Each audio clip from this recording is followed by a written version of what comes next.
March 30th, 2026 to order. If somebody would like to read the mission statement. I can do it. I haven't done it in a long time. The mission of the Falmouth Board of Health is to protect and promote the health, safety, and well-being of residents and visitors of the town of Falmouth. The primary functions of the Board of Health to achieve our mission are to prevent and control disease, enforce state and local regulations, promulgate local health regulations, identify and protect from environmental hazards, and advocate for a healthy community.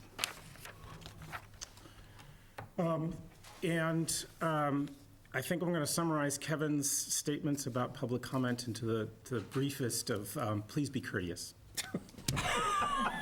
In 2 minutes. It doesn't. So our first item of business is Urine Diversion Project. I know that several of you are also here for the Short-Term Rental Bylaw Article. I have to say I want to, because we have the staff here from the UD project, I want to actually get through that first. I'm sorry, Bob. And I'm hoping that our town council will be able to join us. She has... I don't know if she'll make it, so we'll see. Okay. Prior to that, I just need to disclose that the Urine Diversion Project is part of the Massachusetts Alternative Septic System Test Center, Clean Water Center, and I personally work there part-time also, so just a disclosure of interest. Right. All right. All right, take it away. Go ahead. All right, thank you. Good afternoon, everyone. My name is Brian Horsley. I work with George at the Massachusetts Alternative Septic System Test Center, Division of Barnstable County, Department of Health and the Environment. I think, as I assume that many of you know, we've been working with the town through the Water Quality Committee, the Freshwater Ponds Committee, and also the Town Manager's Office on looking at urine diversion as a nutrient management strategy that we think might help supplement existing strategies to reduce nitrogen pollution in the impaired watersheds of Falmouth. So over the past few years, it's taken quite a bit of time. We've been working with state regulators to try to get the necessary approvals in place in order to be able to install these urine diverting toilets. During that time frame, we've also received grant funding through the Department of Environmental Protection of approximately $417,000, which is intended to fund the installation and monitoring of 25 urine diverting toilet systems within town, within 4 targeted watersheds within town. So I'm here before the board today because actually in order to submit the application for approval to the Department of Environmental Protection, we need the approval of the Board of Health. Basically approving that application or approving the submittal of that application. So I've, to provide information to you all, I've provided sort of quite a package of information here.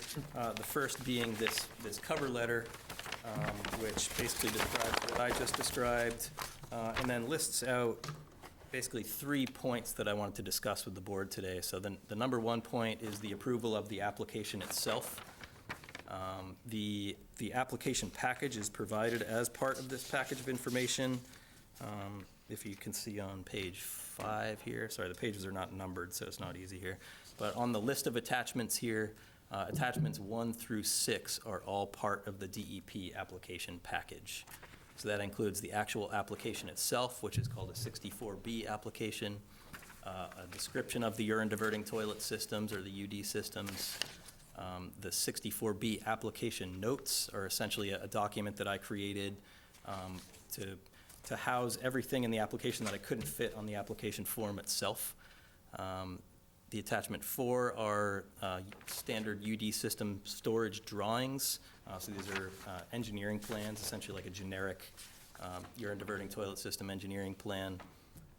Attachment 5 is part of what's requested in the application is some data demonstrating at least equivalent environmental protection to a standard Title V system. So I've created a document for that. And then attachment 6 is a letter from Amy Lowell to David Boyer, the Title V section chief, stating that the treatment plant can actually receive the urine as a fallback plan if we do need to dispose of it. So items 1 through 6, like I said, are the attachments that I'm intending to submit along with the 64B application form. And so I guess we'll start with that one, if you want to ask any questions or have any discussion on that. But that's my number one reason to be here, is to request a letter of approval from the board for that application package. I'd like to make a motion that we approve sending a letter to MASSTC that the Board of Health approves of MASSTC's application to the MASSDEP for the Urine Diversion Project as an approval of installation of alternative piloting system on Form BRP space WP 64B. Is there a second? Second for discussion? Yeah, I'm wondering, do we want to go ahead and vote that approval now? I mean, we have a lot more to talk about before we, Right, that's the Right. way I was thinking of the sequence of events exactly. here. Yeah, so let's he discuss. jumped into a motion. Fast forward. First. He's- Can we hold your motion Sure. and come Yeah. back to that at the end of the discussion? So we do have a motion, but in a second, but we're all going to discuss it Talk about it. before we vote on it. Yep. Okay. Sounds good. Are there any, while we're looking at the application, are there any particular comments or questions from the board to Brian on that? Go ahead, It's George. not really in the application, but with the urine diverting composting toilet, if one misses the diverter part, does it just go in with the solids like it wasn't a urine diversion toilet? And then ends up getting carted away with the solids? Or- Yeah, that's correct. Yeah, there's quite a few different versions of urine diverting Yeah, toilets. no, I know, there are. You got but it, There's yep. a lot of ways to miss. Yeah. And the second, actually more important question, the pump out system, this truck, Yeah. the connector that connects the tank on the house Yeah. to the pump, is that a unique fitting? Because in my professional life, I have seen a lot of wrong thises attached to the incorrect that with catastrophic outcomes. There are also such examples as people taking away their oil tank from their basement and then somebody coming and filling it up still. So what's the fitting, and is it sort of, you can't connect the wrong thing to the wrong thing? Yes, that's actually the second point on my list Right. here. I'm happy to jump into Oh, that right sorry. now. Yeah, That's it's okay. part of the, I mean, it's part of the application, Yeah. but, Yeah. so let's, I can hold let's go. that question. Yeah, too. let's go back to the contents of the application. Are there any questions on the contents of the application while we're at this? Of the form. Of the forms, right. Or the, since we're talking about the engineering drawings, I mean, these, I think we've seen some versions of these engineering drawings before with a prior installation, Right. right? Is that correct? I believe. I believe you've seen them. I should point out, these drawings are draft form, and we're Right. actually still working with an engineer to make a few final revisions on them. Okay. So don't consider these to be the final plans, but And they're just generic examples anyway? exactly. Right. So, yeah, it's more to point We're- out the different components of the plumbing system so that we can use that to get the approvals we need through the state plumbing board. For the underground tank, do you know what the composition of that is? Just looking at compatibility and longevity and environment.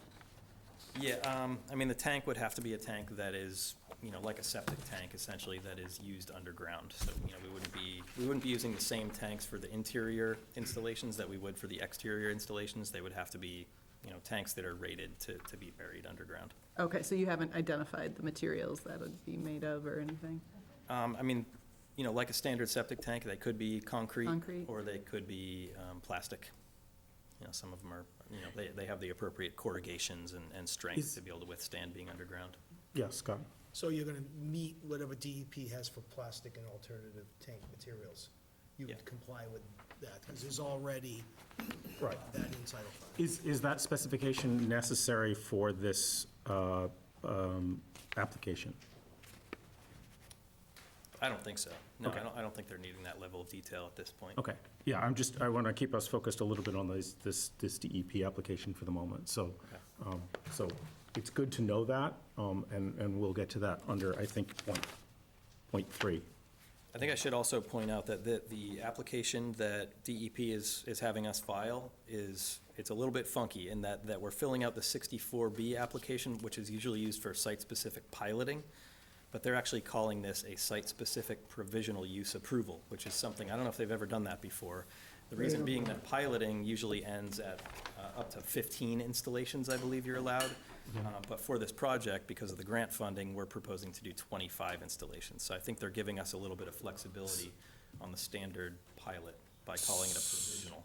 So if do you know if they're going to call it a provisional approval? Because that's a different level than a piloting Yeah, well, it's a approval. site-specific provisional approval, with MASSTC would be the permit holder in this case. And it's really specific to, it's more of a Okay. project-specific Right. approval, I think is the way to look at it. So they want to cap it at 25 installations within these 4 watersheds in Falmouth that we've proposed. And is this project is for how many years?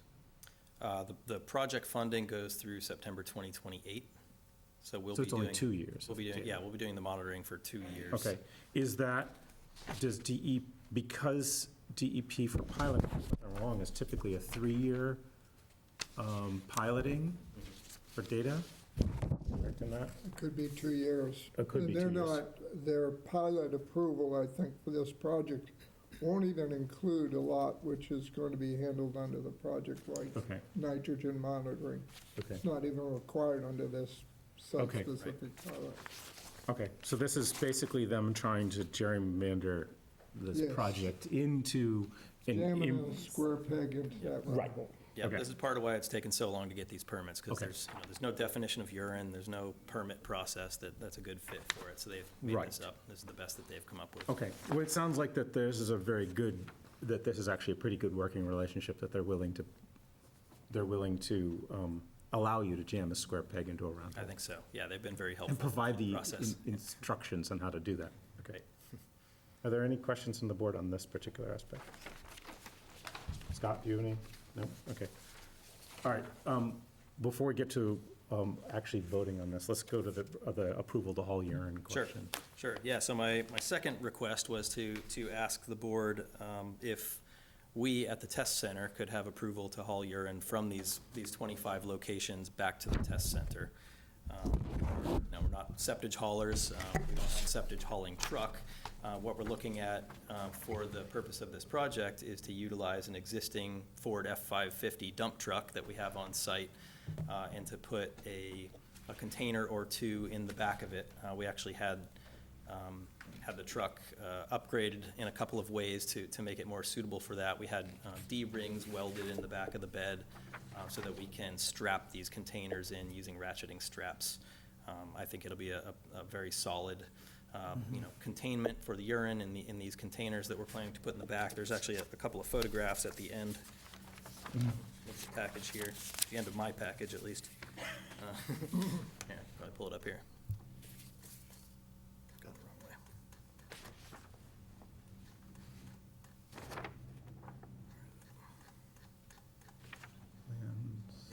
Scrolling. Yeah. There. we go. So yeah, that's the existing dump truck at the test center. There's these 250-gallon IBC totes, they call them. They're surrounded by steel, so the plastic is protected on the outside by steel. 2 of those fit side by side right in front of the dump truck quite nicely, and like I mentioned, there are welded-in D-rings both in front of the tanks and behind the tanks that we can ratchet strap through. In order to get the urine from the house up into those storage tanks, we've purchased this Bosworth Guzzler G4 quad diaphragm pump that is supposedly has adequate vacuum pull to be able to draw the urine from the basement of a home up into the top of the truck. To answer your question on the fittings earlier, you can see the fitting pictured there is a cam lock fitting, which is somewhat of a standard fitting, 1.25" cam lock. That's what I'm proposing to use. And then the hose is here, intending to have probably multiple sections of, multiple 20-foot sections that I can sort of optimize the needed length at each site. I'm more interested in the fitting on the house than the fitting on your pump, So my current thought is that it would be this 1.25" cam lock so that I could cam which lock is onto the common fitting. use in plumbing and in houses. I don't know that it's common in houses. I would. I think it's common used, it's In a, used in vacuum fittings for septage pumping from boats. They're probably significantly And from larger houses. sizes. And from Okay. houses. So We it's, have to rely on you, George, sorry. yeah. I mean, they're certainly accessible. You know, you can Yeah, get- it's not, common. it's not oil, it's not, yeah, there's Yeah, anything I else mean, that's it's, used. it's remarkable how adaptive people can be at connecting the incorrect this to the wrong that. Right. I'm serious, and I Right. have seen So who- really bad things happen when this is done, because they're sure that this goes there. And so I would also suggest that signage be required on the house fitting Okay, that says what it is. yep, that's good Um, thinking. I mean, Right, right. Yeah. I like there are that. lots of ways to do things incorrectly that Right, you'd that's- be amazed at. That's a good point. And it's our failure of imagination about how We you can think that do won't it. happen, yeah. so who is going to be actually operating this? You? Yep. All right, well, that helps, too. So it'll be your fault. But it is a good point, and I think signage is something that you should even, because this project will last a period of time, but then one purpose of this is to continue it.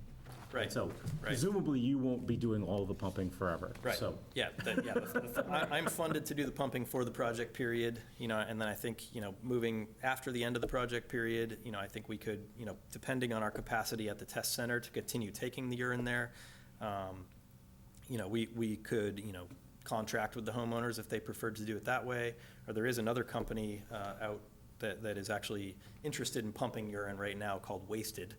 They're located up in the Boston area, more likely, not wanting to waste nutrients is sort of their names. And so they've actually been doing some pumping in town already, removing urine from some sites. And so they're available to contract as well.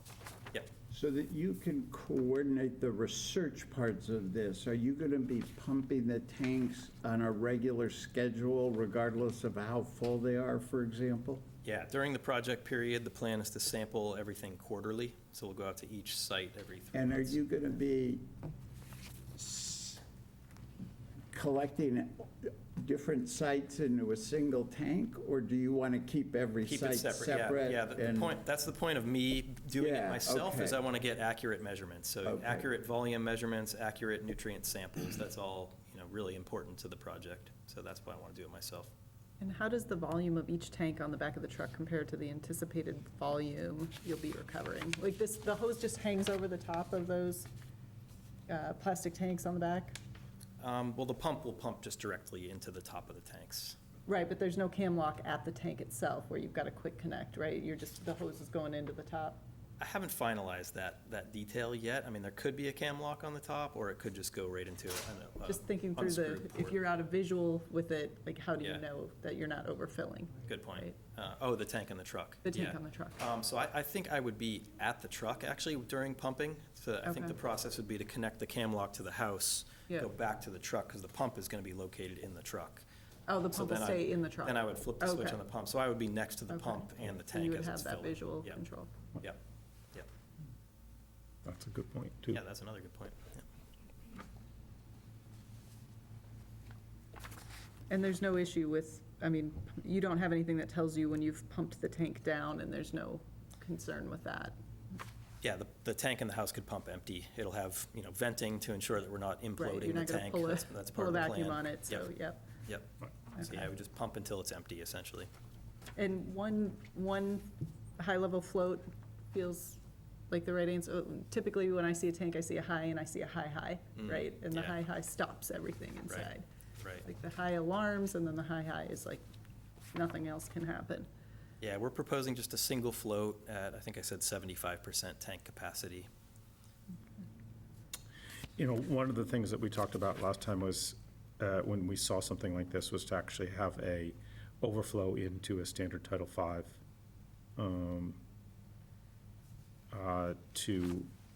to avoid the, issue of overflowing a tank. Right. Yeah, we. Which I see, this is it's one of the designs. Yeah, in our design plans there, we proposed 4 different configurations. The thought was that, in some instances, it might be difficult to have an overflow to a septic tank. And so, in those instances, we have provided a potential, plan without that connection. I think, the thinking is compatibility with the fixture, I think, is important to think about. Some of these urine diverting toilet fixtures are waterless by nature. So there's no chance of like a excessive toilet running situation that could cause a flood in the basement. It'd be one pee at a time, essentially, as the tanks are filled up. So I don't see that being as hazardous to not have an overflow in that circumstance. But I do think that with any systems using water flushed fixtures, that having an overflow to the septic would be pretty essential, I think. How deep below grade do you think the buried tanks are going to sit? I think, we would follow Title V guidelines on that, which I believe is 9 inches minimum depth. Okay. But And to the bottom ma- of it. To the top To of the the top tank. To of the the top of tank? the Well, tank. both. 9 inches of cover, I think. 9 on the inches top. cover, but any sense of what the max depth might be to the top of the tank? We want to keep them accessible for pumping, Right. so Yeah, I that's what wouldn't I go was- any deeper than we have to, I guess. Okay. I would try to Okay. minimize that. Stay out of the frost line, but Yeah. for a plastic tank, probably. I'm just still thinking about that single float switch. It's, anything Right. that goes in the ground gets harder to access, and float Yep. switches will fail over time. Just trying to think if there's another more basic way of indicating tank level. Most float switches, even if the tank is deep, Mhm. they're on a rod Yeah. that goes down and mounts to the side, so it's not like you can't access it or adjust And the change it float, out. whatever Yeah. you need to do. Okay. And, all these plumbing details will also be reviewed by the plumbing board, for the interior components, including the float switches there. And, DEP will be looking at exterior tanks as well. To be honest, I had trouble following this one. You've probably gone through this, though, Yeah. carefully. Okay. Yes, I had trouble following that one as well.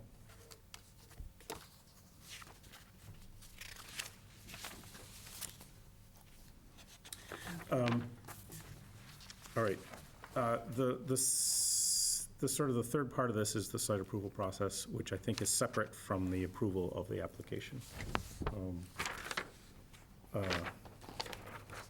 So, do we wish to, we do have to vote to approve the haul the urine, but basically we've gone through the major components of this particular request. Are there any, does supporting this, since we have a motion and a second to support this, does this make sense to folks? So on any other topics? Is that what No, you're we'll talk, I think we'll talk separately about the site approval process to the Board of Health, yes.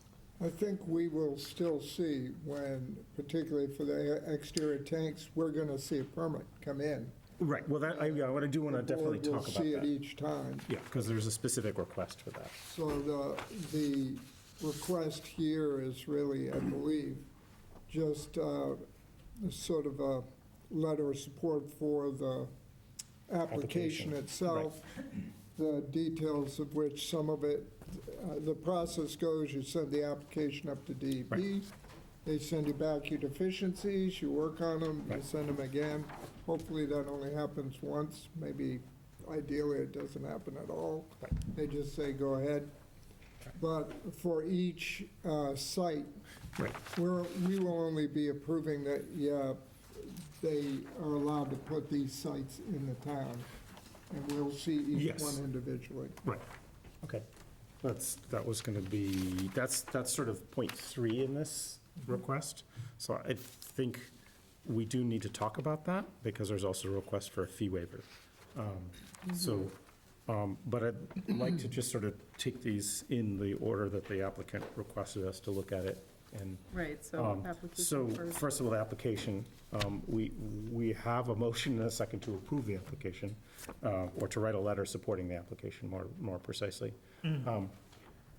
We've talked about it. Are there any concerns in supporting this application? All right, so all in favor of providing MASSTC with a written letter approving the application? Aye. Aye. Are you One abstaining? abstain. One abstain, okay? Okay, so secondly, we've talked about the urine. We would need to vote to,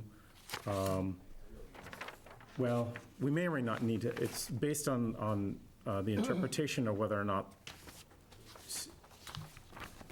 this is under contract with Commonwealth, sort of, It's kind of? a request, the town has to approve anybody hauling Hauling wastewater in the right. town. Right. So, So, I think just even though they may or may not be exempt from that, we can still approve it if we choose. Uh, So- Okay, so I'll make it was a, inspection of the vehicle. Right. make a motion to approve, provide approval to MASSTC to haul urine for the purpose of this project. Do we want to specify who at MASSTC, or just anyone who works there? I think Mr. Horsley and anyone he designates, he might be out sick one day.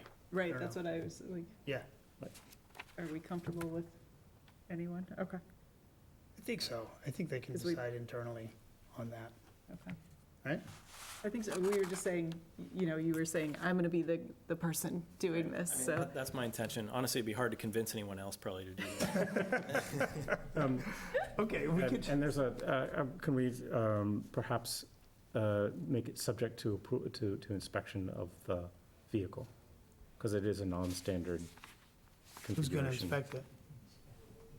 We're responsible. Your health agent. Okay. Okay. Yeah, Yeah. we already license haulers. Right. You Wastewater inspect the haulers. trucks. Right. Okay, sorry, go ahead. Well, I don't know if the pumping is separate from the hauling, but I'd like to see more specifics about how you're going to ensure that the correct thing gets connected to the correct thing, that the pump can't be pumping in the incorrect direction, so the inlet and outlet connectors ought to be different and things like that. Because it is so horribly bad when these kinds of things go wrong, and it's so easy to do. Right. I mean, we can delegate that as part of the inspection to the health agent. Health agent. Okay. Is that We can, part I of- mean, but George, if you want to see the details, we can, I would kind of like to see the details when they get worked out.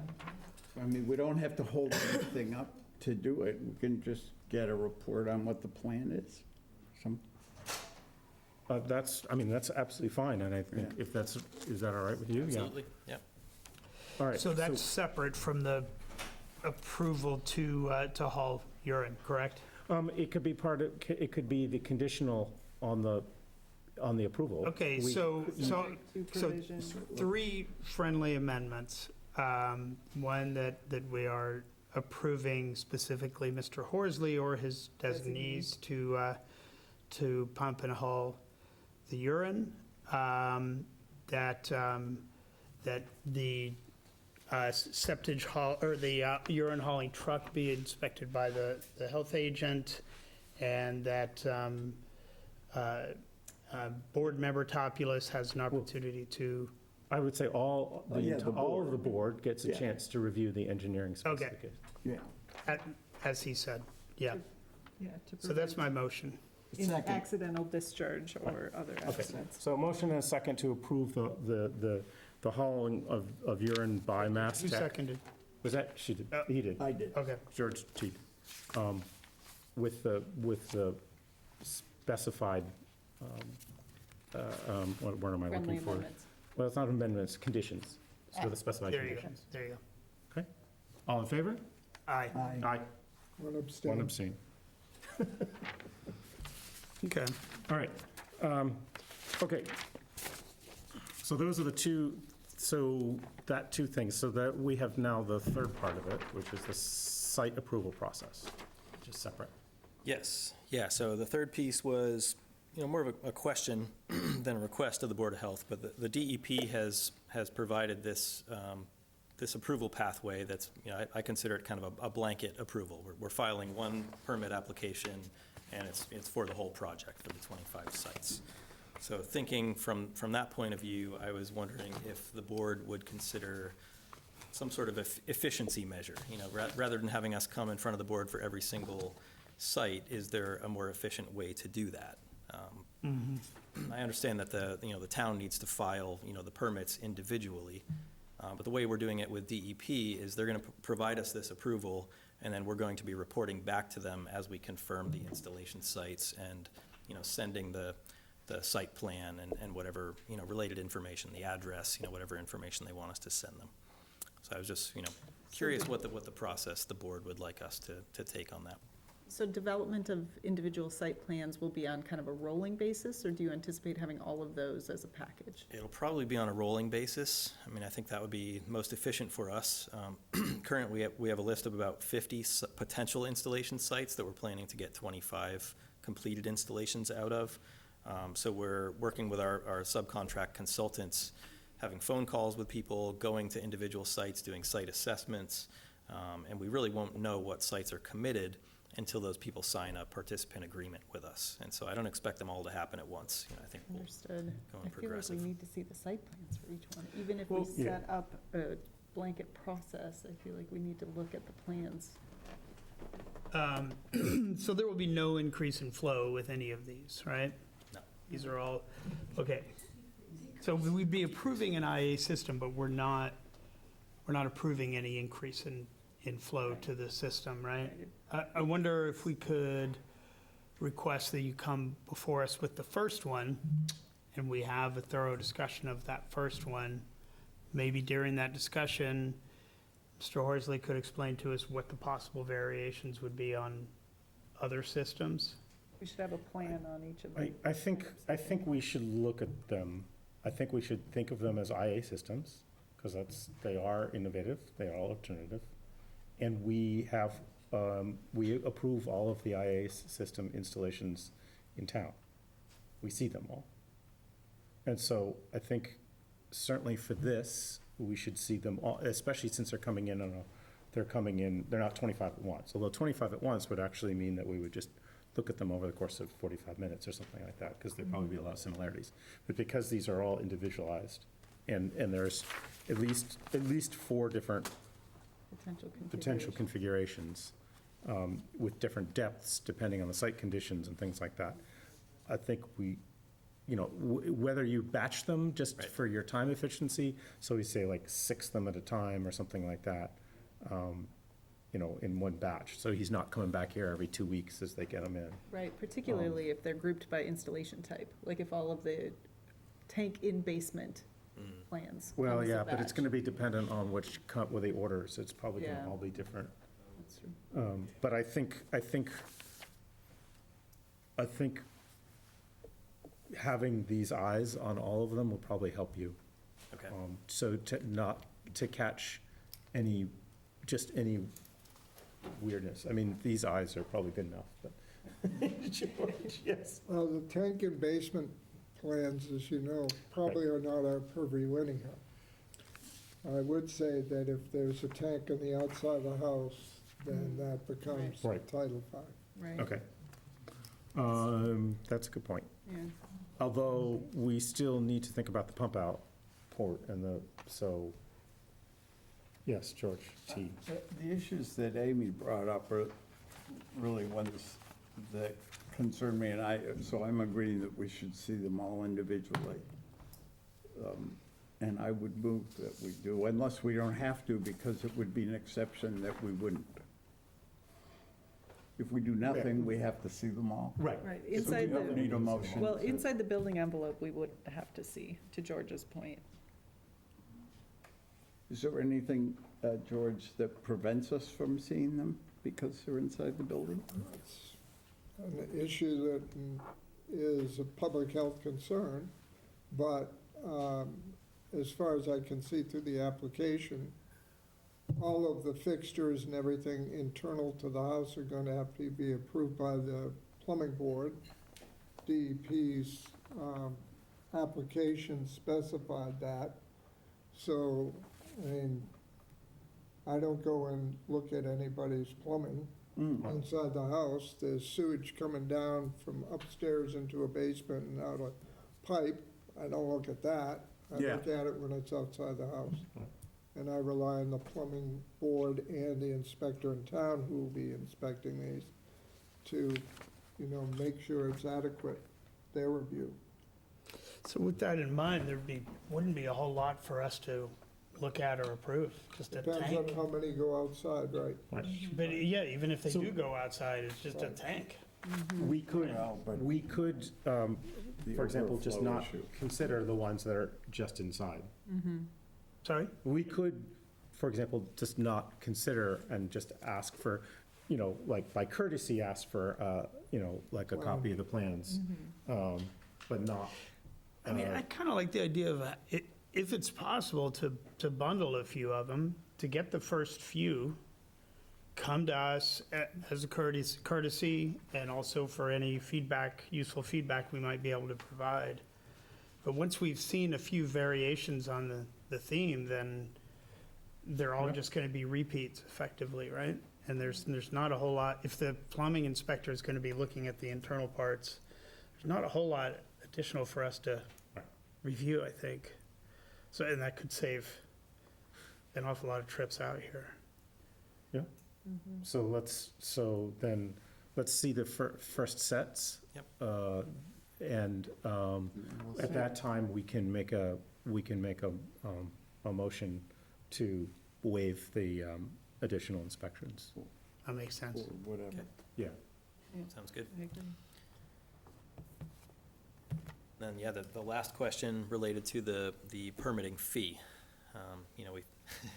Scott fired his hand up. The Board of Health doesn't waive fees. The town Okay. manager would have to. Town manager. They'll send me Okay. an email, and the town Okay. manager would waive the fee, not the Board of Health.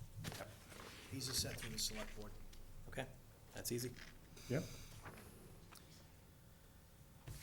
All right, does anybody have any questions or comments from the board?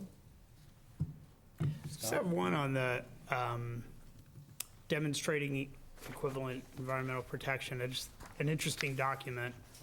I mean, I believe, I understand that 80% or something like that of the nitrogen is in the urine, so it should provide really large protection. But I'm just curious because the way it's written, it doesn't provide data on the actual effluent concentrations, which is what I was looking for, because that's what's regulated. But these houses all have Title V systems, right? So how could it not at least provide equivalent, because they already have compliant systems?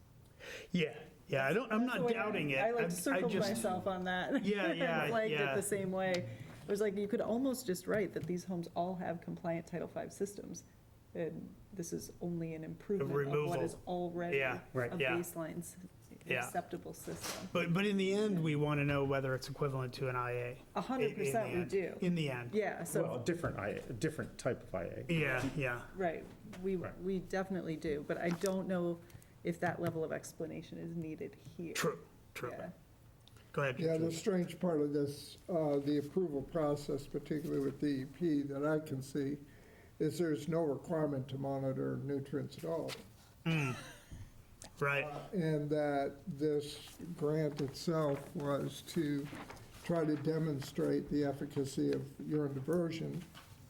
So the data provided can be used for that later on, but DEP's approval or not is not based on it at all, which is kind of strange. It's a horse of a different color, and I don't know what color it is, or whether it really is a horse. It's a zebra. That's a good wrap-up right there. Right. Yeah. All right, do you have any questions for us or any other? No, so I was just going to say, that question about performance is the goal of this project. Right. We want to install these systems, we want to see how much nutrients we remove in the form of urine, we want to see how much is left over in the septic system, and then see, how do they compare to IA systems. We're hoping if 100% of the urine is diverted from a house, it should be somewhere around an 80% nitrogen reduction, which is not quite as good as the best performing IA systems, I think.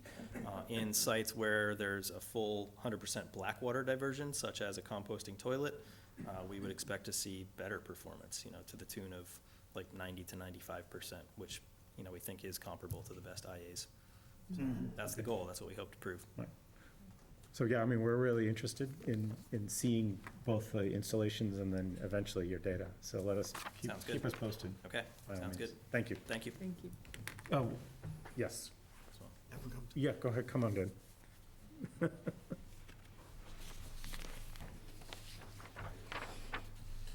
Hilda Mengen, Green Center, Precinct 8. I would like to have a comment about the amendments that you're making regardless the attachment to pump out the project. Brattleboro Richards has done it for years.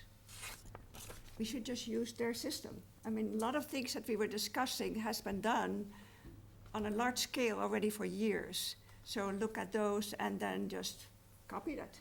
Because Fine all by the me. fixtures and everything has been already approved. Right. From the pump to the house and everything, so. Then you don't have to worry about your amendments. Well, That's good. I have been consulting with the Richard Institute, the whole pumping rig is sort of designed. you have to speak at the microphone. Just Sorry. saying, I have been consulting with the Rich Earth Institute, where they have been doing Okay. this urine pumping for about 10 years now. The actual pump that I got was their recommendation. Okay. And I think that's a great idea. We'll certainly consult with them about the actual port they use Okay. in the house. All right, I can send you a picture what they look like. Rick, keep us posted, thank you. All right. Our next item of business is 163 Hayway Road, IA technology approval request for the installation of Kleen-Tu NitROE. Good evening, Chuck Rowland, Cape and Islands Engineering. You guys hear me all right? Yep. Before you tonight, representing the owners of 163 Hayway. We've proposed a structure on the property. We had some permitting delays due to some zoning issues before Maura Healy came out with her ADU guidelines. And so the permitting process didn't get to the Board of Health application until after the innovative alternative requirements, because we are located in the nitrogen-regulated area. So we're before you tonight to propose a 3-bedroom structure. We'll actually be proposing for the existing structure to be converted to an IA. I think there was a little bit of a confusion on my narrative, and we cleared that up on the plan before we sent that out, so that's my mistake on the narrative. I do understand that as Scott was reviewing the plan, he had comments about the entire facility being tied into the innovative alternative system. But when I did read through the regulations, we believe that we are in the spirit of the regulations. You guys could tell me otherwise, or if you disagree, we can obviously go back and discuss that. But Regulation 2, all new construction located on a lot, any part of which is in a nitrogen-regulated area, shall incorporate the best available nitrogen-reducing technology in septic system design. And so we have shown the new structure to be tied into the IA. So I tend to keep my presentations a little brief, but I think I've kind of gone over the highlights. So with that, I'm happy to answer any questions. Just for clarification, so the existing dwelling remains, the proposed dwelling is not a 1-bedroom, but a 3-bedroom? Yes, ma'am. Yeah, I think there was there was an error in the cover letter, but The existing dwelling is how many bedrooms? I'm not exactly sure, but I do know that there is a permit for 4 bedrooms. Yeah. So, So, can you go over one more time with your logic that this is not a facility that should all be combined to one septic system? I'm just reading the regulations, so, I Which mean... regulation are you reading, sir? Sure. So, the Town of Falmouth FHR 15 supplements to 310 CMR 15.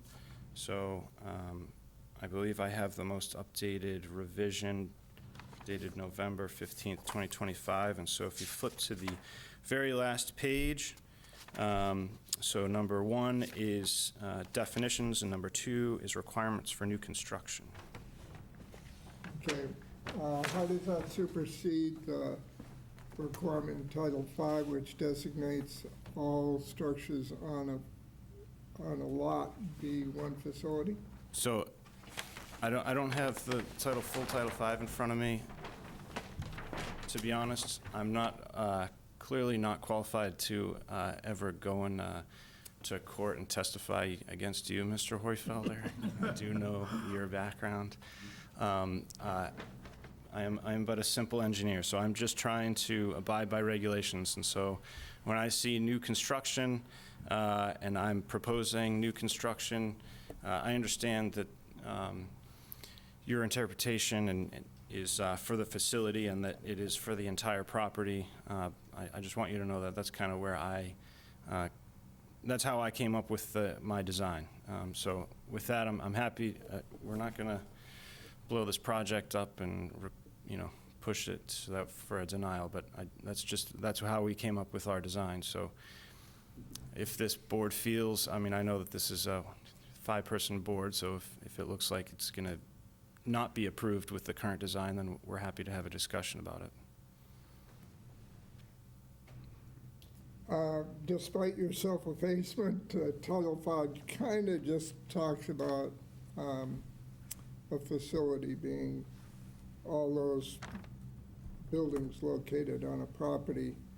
And this is pretty intense development now that that's a 4-bedroom house supposedly, at least that's what the assessor's record says, and we're adding 3 bedrooms to it. And I understand the lot is 62,500 plus square feet. That's pretty intense in an area where we are, where it's nitrogen sensitive. So, my inclination for discussion of the board is that those two buildings should be tied into the one septic system. Either drop that down where it should go, or it's pretty easy to pump that distance for sure if you wanted to link the two. So Yeah, just my opinion. the proposed septic and IA is all downhill from the existing structure. Obviously, I'd have to go there and just hit the top of the existing tank with a probe. So we do think that with a design change, we could probably flip the leach field out to be put on the Courier Road side, and then flip the tank and IA, and we would probably just connect from the existing tank downhill and connect straight into the proposed Kleen-Tu. If you did that, you would understand that the septic tank would be 2-compartment tank and sized in accordance with the code. Yeah, so does would we need a 2-compartment tank, or could we have each have their own tank going into the nitro? Yeah, you could have the 2 tanks. Yeah, so in parallel. Go from that tank just down to the nitro. Yeah. Is that, So Does the nitro have to be upsized, or? obviously, that's something I'd have to look into, and we would design the field for it.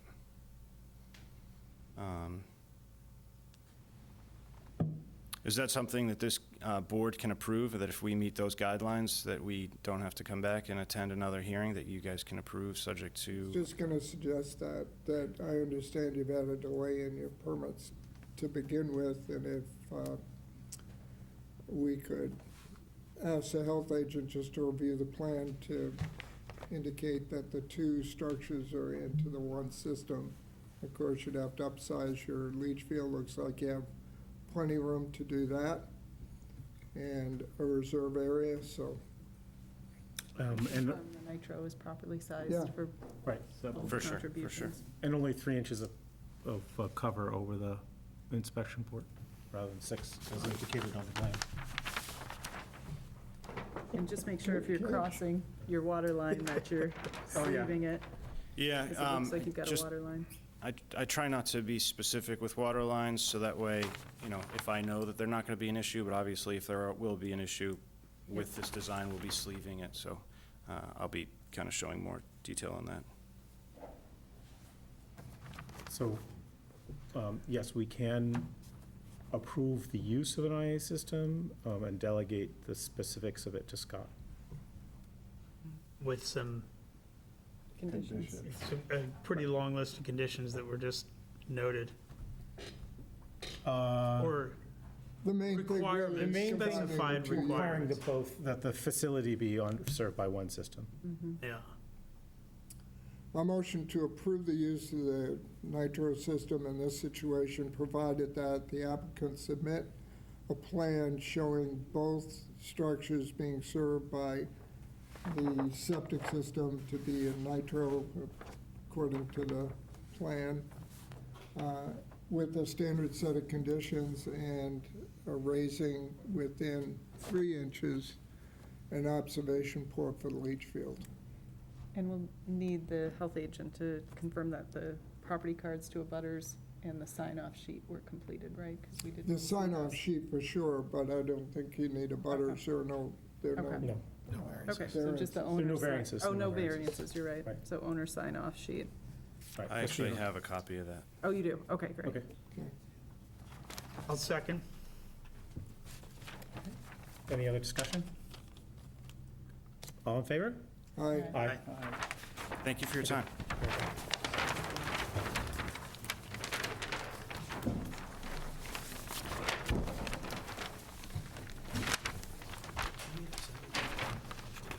All right.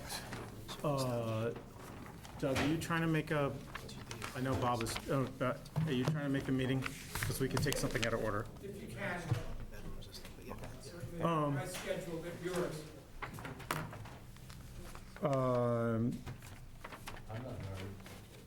Okay. Is there someone here from, I guess we can keep things in order. There's someone here from Falmouth Hospital for this? Okay. All right, we're going to see who we can be quick on this one. Hi, my name is Christopher Bell. I am currently the Director of Food Services in Falmouth Hospital. I'm here to talk about the plastics, single-use plastics. In my world, we use a lot of plastics for the patient trays, for safety trays, for trays for patients that need a little bit more help for drinks or food items in there. So we do have a lot of plastics that we do use. I was able to contact a purveyor who gave me some information about some one code plastics, so I'm gonna hunt down and look at that and explore those options for my patient trays. But I got a lot of plastics that are not in the code, and I'm looking for alternatives in the future to cancel those out and move on to suitable options for us, for the hospital, and for patient safety as well. So the trays these are all disposable? This is the tray that food sits on? or- Some of them are for the ER, for like, let's say, a no sharps, a patient who is a little violent or not in the right frame of mind right now. And then we give them everything on a cardboard tray with plasticware, or not even plasticware, handheld food like chicken fingers and french fries. in a plastic dish or a cardboard plate with a dome lid on it, plastic dome lid. But then sometimes for our other patients up on the acute floors, we have to use like Jell-O is a big example where we're using a cup or a bowl, disposable bowl with a disposable lid for Jell-O and put in fruit cups and for our juices, for the patient needs to juice, sometimes they pour it out and then they have a straw, a bendable straw, so they can just lie in bed and sip the juice.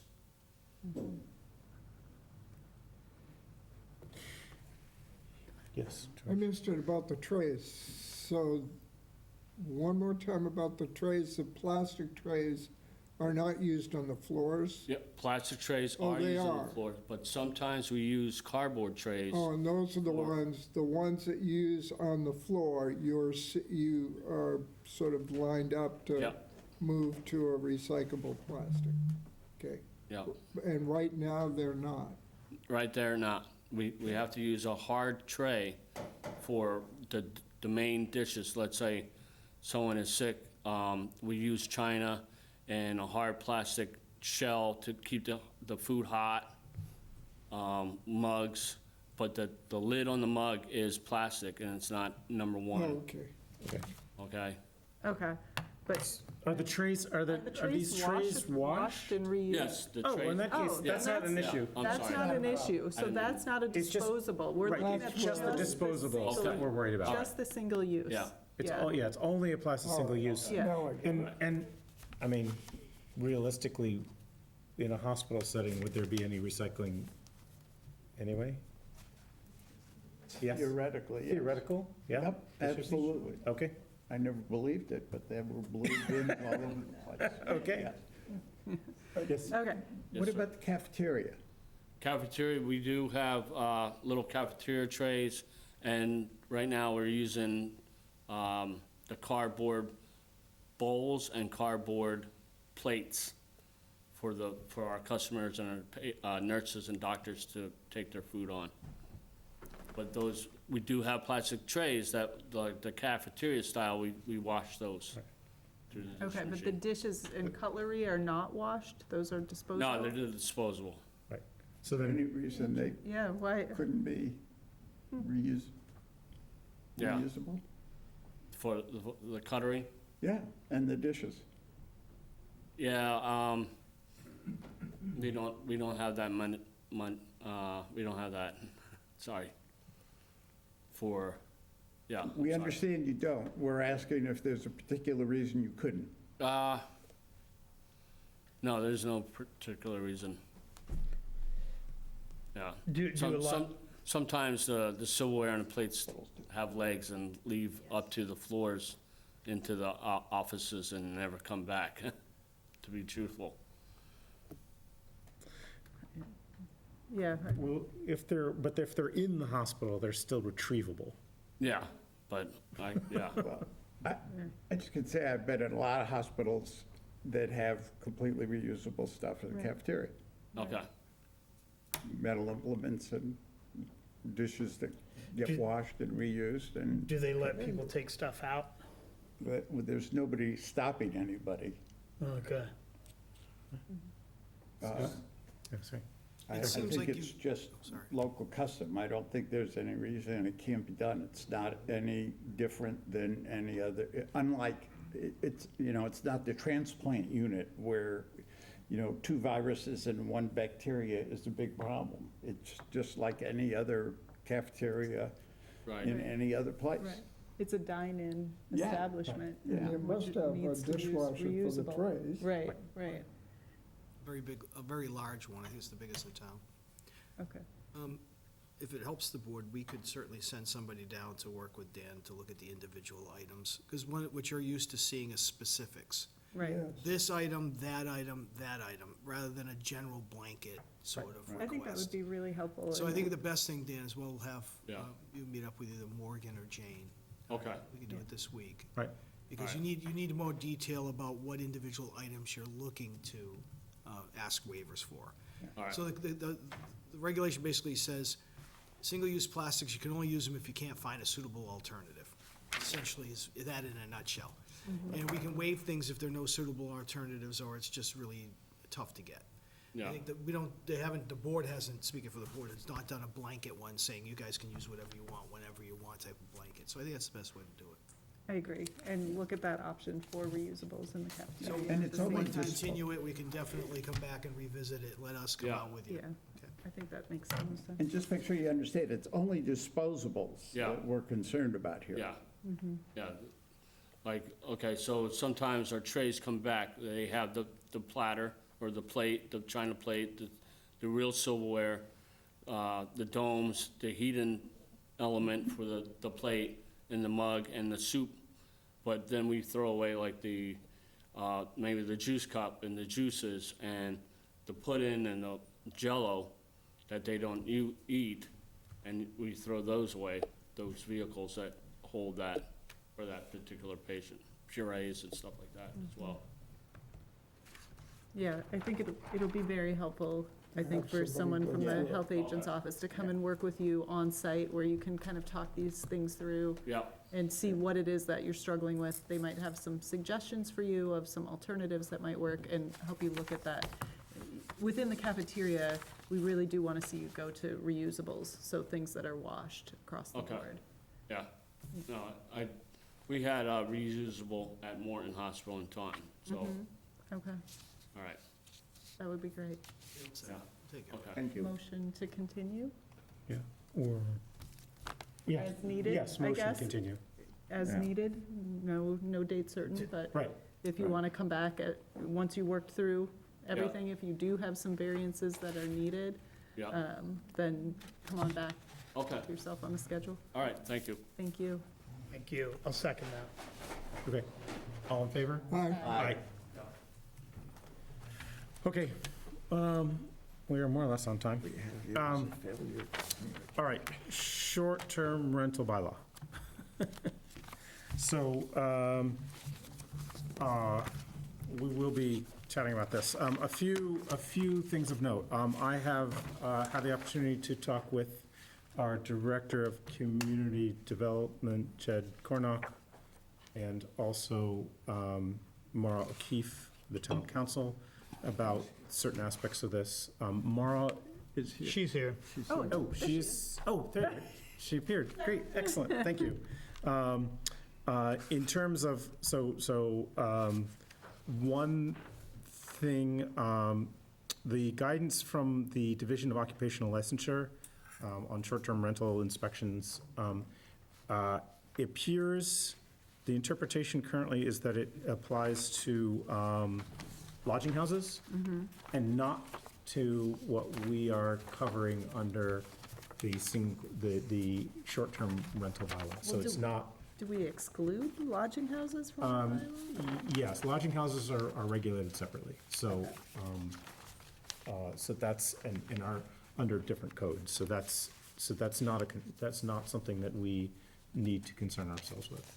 So, and Although it is Maura can here. correct me on that, but I believe that that's. It is in the list. For they- short-term rental definition, it does include lodging house, bed and breakfast establishment. No, the short-term rental should, If you look under definitions, which is section 3 of it, yeah, and go down to short-term rental. definitions. I'm Oh, that sorry. is not, I'm sorry. Not- That's not my a lodging. mistake, my mistake. Yep, I Right. didn't catch that. Because those are regulated separately. Yep. These would Yep, be. this is- understood. Okay. Right. Okay, so that's one, Yep. one item. So, the general tenor of the conversation, and I have not had a chance to go back and view videos of any of the meetings just to understand the exact discussion. But, Maura, you can correct me on this if I'm wrong, but our discussion focused on sort of two rationales for inclusion of the Board of Health in this regulation, which is the current concern of the Board of Health. One is that there are a number of items in here, and on balance, it was felt by the working group that more of them fell in the realm of health than in other parts of the town management. The other aspect of it is that there is a requirement for hearings, and the Board of Health is set up and understands the process of hearings, and is not, the building commissioner, the building department is not. Okay. So, those are the two arguments that were for the current sort of setup of this.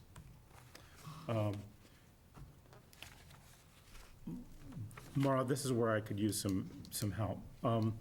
There is process in Massachusetts general law to have municipal hearing officers. And that is under, you can quote me at this, but I looked it up, Chapter 40U, which presumably there's a process for the town to adopt 40U, which probably involves town meeting. And so we don't have the process of having municipal hearing officers. That wouldn't help this process, though. The hearing officers contemplated in 40U are to create a separate process for civil ticketing. So there are two ways to issue tickets for fines. Well, there are three ways. One is regulatory. So you have the ability, as a Board of Health, under the sanitary code, to issue fines pursuant to the CMRs. On the civil side, there are two ways to issue civil tickets, as opposed to filing a criminal complaint when there's a violation of a bylaw. In Falmouth, we use Chapter 40, Section 21D, which is the civil ticketing statute. And under that process, municipal departments are empowered to issue civil fines, and that can go anywhere up to a maximum of $300 per fine. And there's a right of appeal. That right of appeal goes directly to the district court.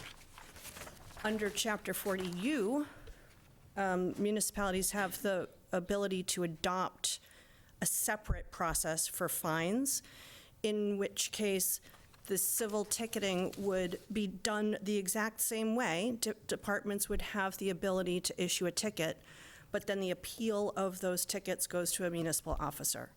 So that is a process that would not impact the Board of Health as a hearing officer, no matter what. It's just a different arm of enforcement.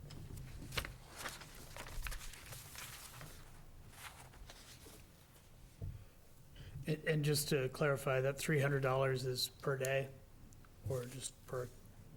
Yeah. It's for every, each day that there's a violation is considered a separate offense. Yeah. I'll also note that there's for short-term rentals, there's a separate civil fine available that's unique to short-term rentals. And I think it's $5,000. Is that what it says? Oh, I don't have my warrant book. There's a $5,000. It's $5,000 for egregious instances where there's just wholesale, just collapse of enforcement. And it's a new law, but it has been challenged and has not been challenged successfully and has withstood. Thank you very much. I appreciate that. Right, the civil penalty in Section 12. Right.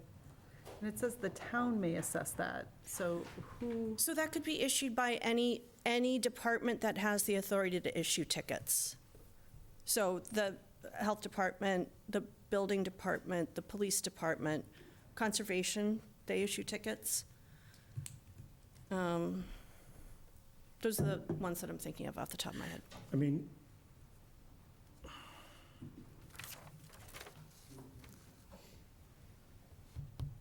I mean, because it says the Board of Health may issue a notice of violation after a hearing and an opportunity to be heard. So I'm still not clear why that we can't have a municipal hearing officer. I know you desperately want to get out from underneath this. This isn't the way. And you very clearly outlined why the committee determined that the Board of Health is the best entity where the hearings need to reside. It really came down to the math on this, where code enforcement in any municipality is a team effort. It is no one department that plays a role. It's police, it's the building department, it's the zoning administrator, conservation. Everybody needs to get together and figure out how to get compliance. I can't tell you how many times we have meetings here in Town Hall where we're all sitting around a room trying to figure out how to get compliance for these sticky situations. The short-term rental bylaw is a prime example. Compliance here won't be a department that's the focus, but one department has to have the hearings. One department, in case everything else fails, in case we've issued fines and they're not getting appealed and they're not getting paid, and we've done it with both sections, 11 and 12. We're talking about worst-case scenario. That's the only time that you'll hold a hearing. And that's when I will come in, I'll present a case, and I'll ask for you to revoke the permit. I hope, I believe, those will be few and far between, and I will hold your hand through the process. It will not be a heavy lift for you. The work is going to get done on the ground. Scott's going to do the work. I'm going to do the work. I don't know what's happened between this meeting and the last meeting, or what discussions there have been, and I'm trying to think back to 2 weeks ago and remember where we got, it seemed like we made a little bit of progress towards figuring out how to resolve this to everybody's satisfaction. But the main concern we had here was the heavy lift for the department, not the board, because we've been assured, as you just did, that it's not going to be like we have every time we have a meeting. You know how bad the landlord-tenant Yes. issues can be. Those can take up a huge amount of time, but it's going to be different because there probably won't be a tenant on the other side of those, first of all, so it's Right. totally different.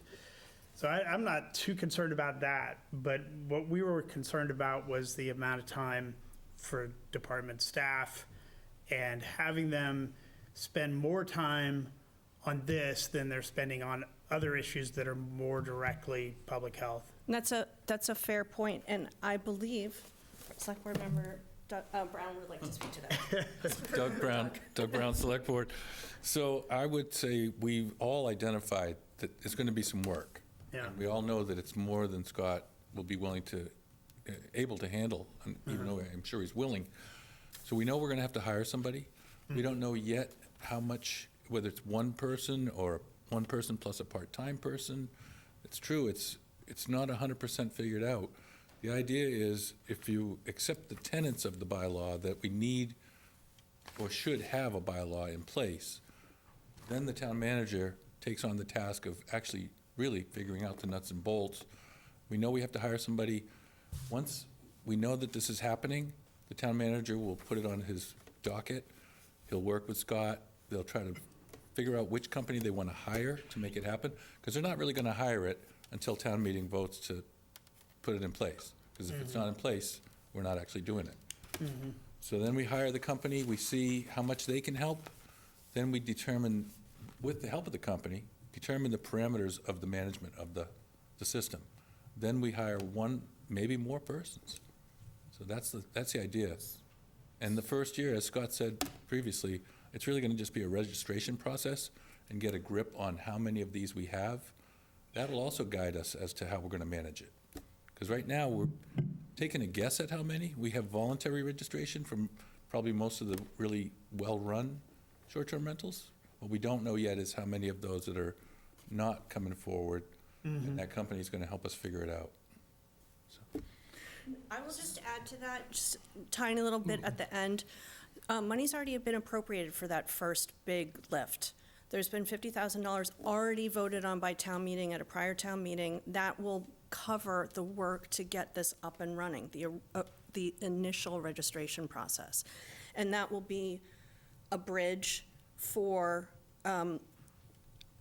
will allow us to figure out how does the staffing work? We're not quite sure yet, but we already have some seed money that will go a far way to getting the first steps done. So a lot of this sounds like it's under community development broadly. Because, while I did, I went through and I sort of enumerated the various things that are called out in terms of issues between parking and noise. Habitability is obviously health, but in fact, more of them under a building, and I know that the inspectional services work together. Where this actually lives really sounds like it's actually up a level from Scott, now that we have a Department of Community Development, which covers all of the different aspects here. The question is under violations, because it says the Board of Health may issue a notice of violation. And so things and fines flow from that, where it may be a building violation and not a health violation. So I disagree with you, and I've gone through your list, and I've disputed where you're categorizing some of these. And I've gone through with you already that the occupancy is not defined by the building department, it's defined by the health department. Public Works is not in charge of trash. That is a Board of Health CMR. Those regulations live in 105 CMR 410. So I also want to reiterate that it is not the job of this board to determine the operations of the town. That is the town manager's purview. He determines how the operations work.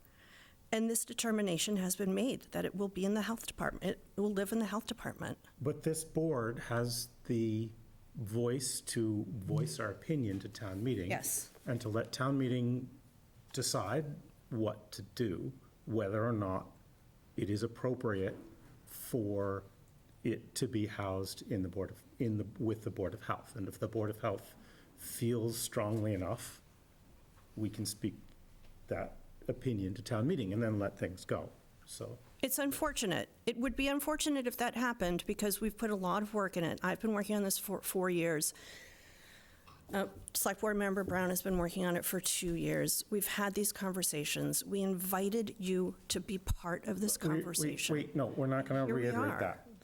We're trying to go find a way forward in that. And I've tried to explain to you that the role that you'll actually be playing is so minimal, and we are going to do all the lifting for you. And when I say we, it's not just Scott. It's the building department. It's also zoning. It's also conservation. It is community development. It is me. Right. I had a question on some of the detail of it. Just went to like the 2-person per bedroom thing. So somebody piles 4 people into a bedroom is not a public health regulation if that bedroom's properly sized. So we can't issue a violation under Chapter 2 of the State Sanitary Code where the bylaw is really superseded, and it's a we the people decision. But you know who knows that? This board, not the building department and not the police department. You understand that. You understand about occupancy. Regulation wouldn't. But Right. If I could, yeah, that's really a tool for the police department when they show up, because when they show up and there's a big gathering, they look at the the listing and they say, oh, it's a 4-bedroom house, there should be 8 people here, maybe a couple of guests, but, you know, if it's way over, then they've got something to work with. So the Board of Health then would issue the violation? That's the But- part where. That's the That's part, the part that's we really need the to part where we're struggling, is that it specifies that the Board of Health shall issue the notice of violation, whereas the Board of Health is not involved in that. So you don't, Well, you we're don't, involved in it, but our regulations are different. You say 2 people to a bedroom. I see a 200-square-foot bedroom, and I say 4 people can fit in that bedroom by our code, by Chapter 2, the state sanitary code. but I think you're missing a procedural part here about the guess I am. fines, where Scott has the ability to issue a ticket without you designating that, right? He has a lot of leeway to go ahead and issue a ticket before bringing it to you. But so if there's a disturbance of the peace complaint, and the police go there and acknowledge that there is a disturbance of the peace, and there's too many people there and too many people per bedroom, that information goes to Scott, and he issues a ticket for disturbance of the peace? I don't think so. He could, but that's not practically how it would work. Because again, code enforcement's a team effort. And a lot of these entities that I'm talking about, these departments have independent authority to enforce. I do. I have the ability to enjoin the owner from operating a short-term rental if this gets out of control. Scott has the ability to issue tickets for things that are independently contained in the sanitary code, along with things here. But the police department, their purview is noise and nuisance, large parties, too many cars. So independently, they have the ability to go out there and handle that. In the real world, what will happen is the police department will respond. They'll break the party up. They may issue a ticket for nuisance or noise violation. They'll also notify Scott, look, we had a problem with this short-term rental. He's not going to do anything on that because the police already took care of it, but it's going to go in the file. Because if there is something, if this continues to be a problem, and there are a host of problems, and you have all the departments involved, at the end, if the license needs to be revoked, that's when Scott will bring it to you. So but again, not to harp on the bedroom thing, but if there's multiple possible things going on, but too many people per bedroom, when the police show up at that house and realize that's the case, what happens there? Because they can't tell those people to go home, right? And it's possible that cycle is going to repeat itself again and again, that it's already been rented at high capacity. So we're just trying to wrap our heads around how that gets managed, which is straight up outside of our normal code, right? The things we're normally. It depends. It depends what the situation is. And this is why, I can't say it enough, the team effort is so important. It's probably initially the police department that responds, but then we'll have a meeting about it and we'll all talk, well, this is, there are parking issues. Does the house have a special permit? Is that a violation of the special permit? Well, we need to look at, we'll have the commissioner of the building department weigh in. We'll have the zoning administrator weigh in. Maybe there's a planning permit and planning department will weigh in. And I wouldn't know which department will be in charge of initial enforcement for the parking issue. It won't be you. It won't be you, because we're not going to invoke the bylaw yet. This bylaw is meant as an umbrella and a last resort. Mm-hmm. And then, Add to that. go ahead, Doug. I could just add to that, the other thing to think about here is, once this registration is in place and these units are identified, and we have maybe a placard on the door, or at least a notification, an online system for the police to look it up, we make a record of it, we got it on the file, as Maura said. The real leverage is with the listing platforms, because it doesn't really take a lot of neighbor complaints or town problems to have a listing removed. Mm-hmm. So this is just going to put everyone on notice that you got to take responsibility for your short-term rental. And I think most of the problems are going to be resolved through other means before coming to this board. Because like you said, most of it's not going to be health violations. It's going to be more nuisance violations. And those can be dealt, owners don't realize it, But I advise people sometimes that if there's a nuisance in their neighborhood, they identify the platform, notify the platform. The platform often notifies the tenant, the owner, that we've got reports of problems with your unit, and, you know, you're being notified that if these occurrences continue, you will be removed. So they remove people off the platform themselves. I don't know how often that happens, but I've had success with telling people that, and they say that it works, so. I mean, I'm still having some trouble wrapping my head around the way community development, and you're talking about this, and the way the bylaw is written. So the law is different than what we're talking about and have been talking about in terms of application. I don't dispute the fact that it's a team operation, it's a team application. I'm having issues with the way the law is written. And the strict application of the law would have it running through us and the health department as delegated. No, it's clear. It's clear that you do not understand how the bylaw works. That is very clear, and we're here to try to explain that to you. And I will just reiterate that code enforcement takes a lot of people. Someone had to be there. This has to come under someone's enforcement. It has to be under one department, one entity's enforcement, the end-all, be-all to be able to revoke the license. And when we looked at all the departments that are touched by this bylaw, the Board of Health was the default. And it's not mostly because of, but partly because of the fact that you are capable of holding hearings. You're capable of taking witness testimony, actual documentary evidence. You've done it before. You can do it in this instance. There aren't any other departments who are capable, that are touched by this bylaw, that are capable of holding that hearing. And so not only does part of this bylaw fit squarely within your authority, but you're the only entity that can hold that hearing. But that is a matter of training and will. No, structurally and organizationally, again, under the town manager's purview. Cannot a building commissioner, properly trained and provisioned, conduct hearings? So we don't do it like that here. And I understand that you keep bringing up different examples for me to review. That's simply not how we are organized. It would take a reorganization and a restructuring, whereas you're already here. So it's just by default? No, it's also, you break down the bylaw and you start taking, you know, this is under the building department, this is the police department, this is my office, this is the health department. There are more ticks in the health department than any other department when it comes down to it. And I know you don't accept that, but that's how we've looked at it.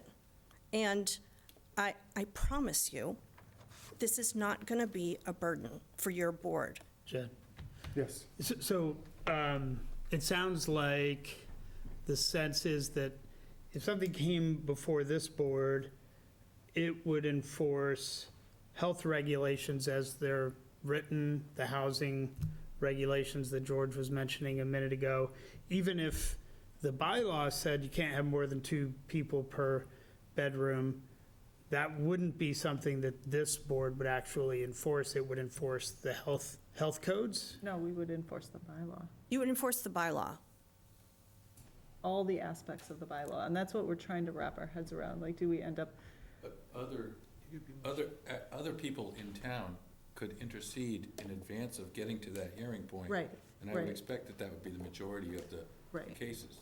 but at the hearing, like, take me through, we don't have to belabor it, but I just want to understand, so if there's a hearing in there, at this point, as you've said, we've gone through a lot of tiers, right? A lot of people have gotten involved. We've tried as a team to right this ship. It is not working.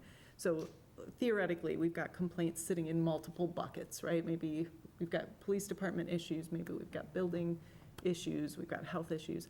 So are all those representatives then, are the responding officers coming here? Is it almost, so that they're giving their testimony? Because nobody from the health agent saw those issues, right? Kind Right. of like when tobacco goes out. We get that information, and it's our obligation to then hear from tobacco here in person, as well as the person who is, you know, in the hot seat with tobacco. So would that play out the same way, where police officers would be here, building officials would be here? It's a great question. And you don't need it. The rules of evidence are not the same in a courtroom as they are before your board. It depends how egregious the raucous parties are. It might be helpful for you to hear from a responding officer, but from my point of view, let's say that I was presenting the case to you, I would probably just give you the police report, and I would present it to you, ask you to accept it as part of the record, and then I would explain to you what happened and explain to you the violations and explain to you the history of enforcement for that, as I would for all of them. It would depend on the situation, but I might ask the building commissioner to come in and explain something to you. I don't foresee that happening. I think it would be more impactful really for you to hear the efforts that were made that I could easily explain to you and say, we tried this, we tried this, we tried this, we issued fines, they still have X amount of dollars outstanding, and I'm coming to you because we tried everything, and now I'm asking for you to revoke the license. That's probably how it would play out. Okay, I think the major problem I really have with it is the difference between a bylaw, which we're being asked to enforce, and public health regulations. Normally, as has been done in the past at town meeting, when people had problems with plastics, they just said, Board of Health, make the regulation, enforce the regulation. So we do. In housing, it's kind of a really difficult thing to do because we're really concerned about, yes, all those structural elements, but what's really zeroing down here is the whole occupancy thing. So if somebody came before us on that violation, we have Chapter 2 of the code, State Sanitary Code, which tells us how many people should be there, the occupancy piece. The town has a bylaw that does it. We can't revoke a license based on them violating that bylaw because the code would allow them to have a certain number of people in that house. It really speaks nothing about how many people at any one time might visit that house as the bylaw does. So I guess I'd like to hear that we are really empowered to enforce a bylaw above our code, because I know the first thing I would think, if they were here and the stakes were high enough, they'd say, look, I have a house, here are the size of my bedrooms, State Sanitary Code says I can have this many people, I'm being cited for half that many people. So what are you telling me? How are you finding me? So how does it work like that? It's not related to the sanitary code. It's a bylaw that provides a provision to enable a person to have a license to have a short-term rental. So that's what's at stake for them. It's not their septic system or the way that their health sanitary conditions are applied. It's the fact that they've signed up for a license for a bylaw that has these provisions. They're accepting the provisions of the bylaw by signing up for it. So in that regards, then, the housing code has nothing to do with the bylaw. It's an understanding of the housing code that's very important here. I know we're going in circles, but more to your point is the fact that right now, you do not have the ability to enforce anything different than what's in the sanitary code or what's in your regulations. However, if the bylaw is passed by town meeting and approved by the Attorney General's office, it will give that power to you. It's a different, separate power on top of the ones that you already have. It's separate and apart. You wouldn't apply the same standards because this is a different animal altogether. But you would then have an additional power, an additional enforcement power. Okay. So I'd like to come back to one thing we said way back when we were asked to participate in this. We said, I'd love to participate in the formation of the bylaw, provided that the selectmen clearly indicate that there'll be new staff for that, because we realized the burden on our health department, and at the time, we were even lower staffed than we are now. So I understand a lot more now. Basically, we're enforcing a bylaw. It has nothing to do with, or has less to do with public health, which is really, I mean, that's really up to the town to decide what they want to, I don't want to put it the wrong way, but dump on the Board of Health or the health agent, because it won't really come to us other than what? I mean, what standards do we use other than what's presented to us in the bylaw? What's plastic reduction have to do with health? Pardon? What does plastic reduction have to do with health mission? Apparently, the town, like they're doing now, has decided it does have to do with health. I'm just saying, So they told us it's to write the regulation. not really essential health No, threat. it's the same thing. Yeah, And we're it's asking you to similar. do less.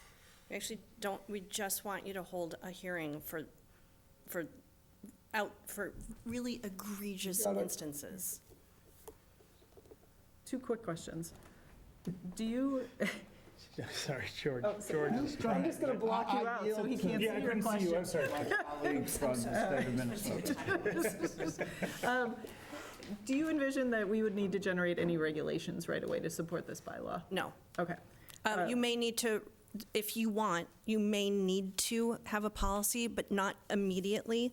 Something, if you, and really what I think is, as the application process goes along, if you feel that there are holes, and it will be Scott coming to you and saying, I think we need to do the applications differently, then you may need to write a policy. The bylaw is so detailed, I don't see any need for regulations here. Okay, just hedging against being called capricious at some point Yes. in the future if we don't have very clearly defined path we go down if we get to this hearing stage. The other question I have is under number 11, non-criminal disposition. It simply says that any owner who violates may be subject to a civil fine, but it's not clear to me who can levy that fine. So you're saying, is that where you said any department that can ticket, health, building, police, conservation? Yes, They could all fine? they can all fine. Okay. Jed? Yeah. Yes, I'm sorry, George. So as probably, well, there's a couple of people here, I don't, well, actually only one.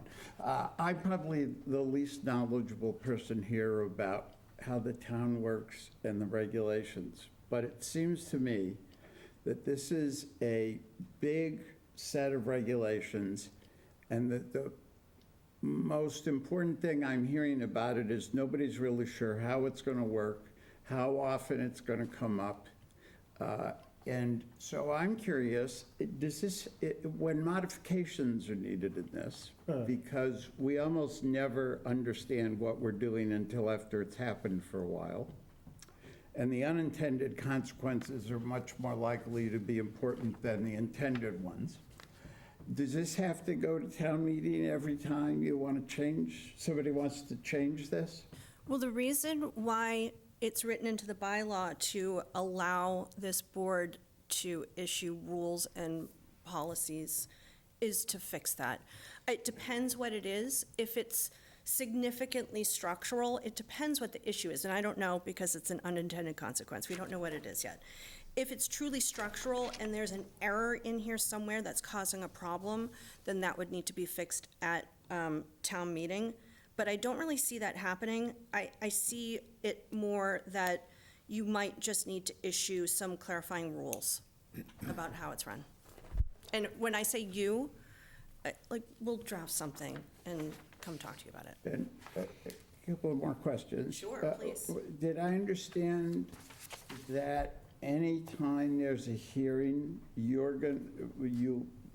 town council is going to be presenting the town's point of view on the issue? Either me or my associate, absolutely, until Scott says, you don't need to do it anymore, but I'm offering. It's a legal proceeding, so I would recommend that my office present the case. Yeah, these aren't critiques, Yes. they're questions, so you don't Yes. need to be apologetic about any of it. I am never sorry for performing my job.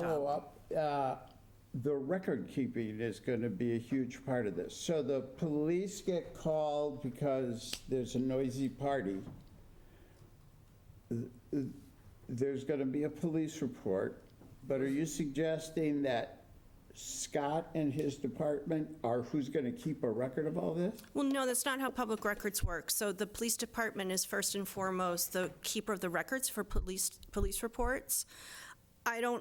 We're not quite sure I don't know how your communication works with the departments, but I always like to be notified if there's something that I need to know about with documentation, and I just... That's not what I'm asking. Well? Somewhere there's going to need to be, you said, well, if we keep hearing about 83 T-ticket path, and that guy with the nose, and he has too many people, and it's a problem. Yep. Where is it going to be that there's a record of all of these things connected to 83 T-ticket path? I don't know that there's actually, there might be. Because if there isn't, Well, then let me finish. If there Sure, isn't. you let me finish. We're not, well, I haven't even asked the question yet. Sure, So- I think you did. If it is not, if there's not somewhere where there is a database about all of the places who have short-term rental licenses, and that everything about all these complaints that are going to all these different places get put into that, The roll-up.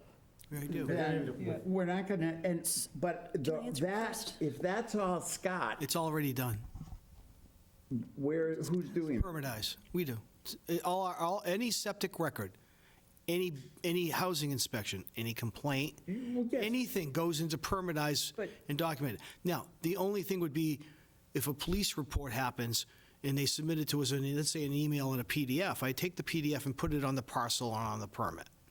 But the police department would need to submit that to you. They don't do that now, right? Well, or we put them on permitize as a sign-off on it. I'm thinking I'm of this. sorry, I have no idea So what from, permitized. okay, sorry, we have if you want to get a Permitting. permit from anything in Falmouth at the health department, you go on an online permitting system.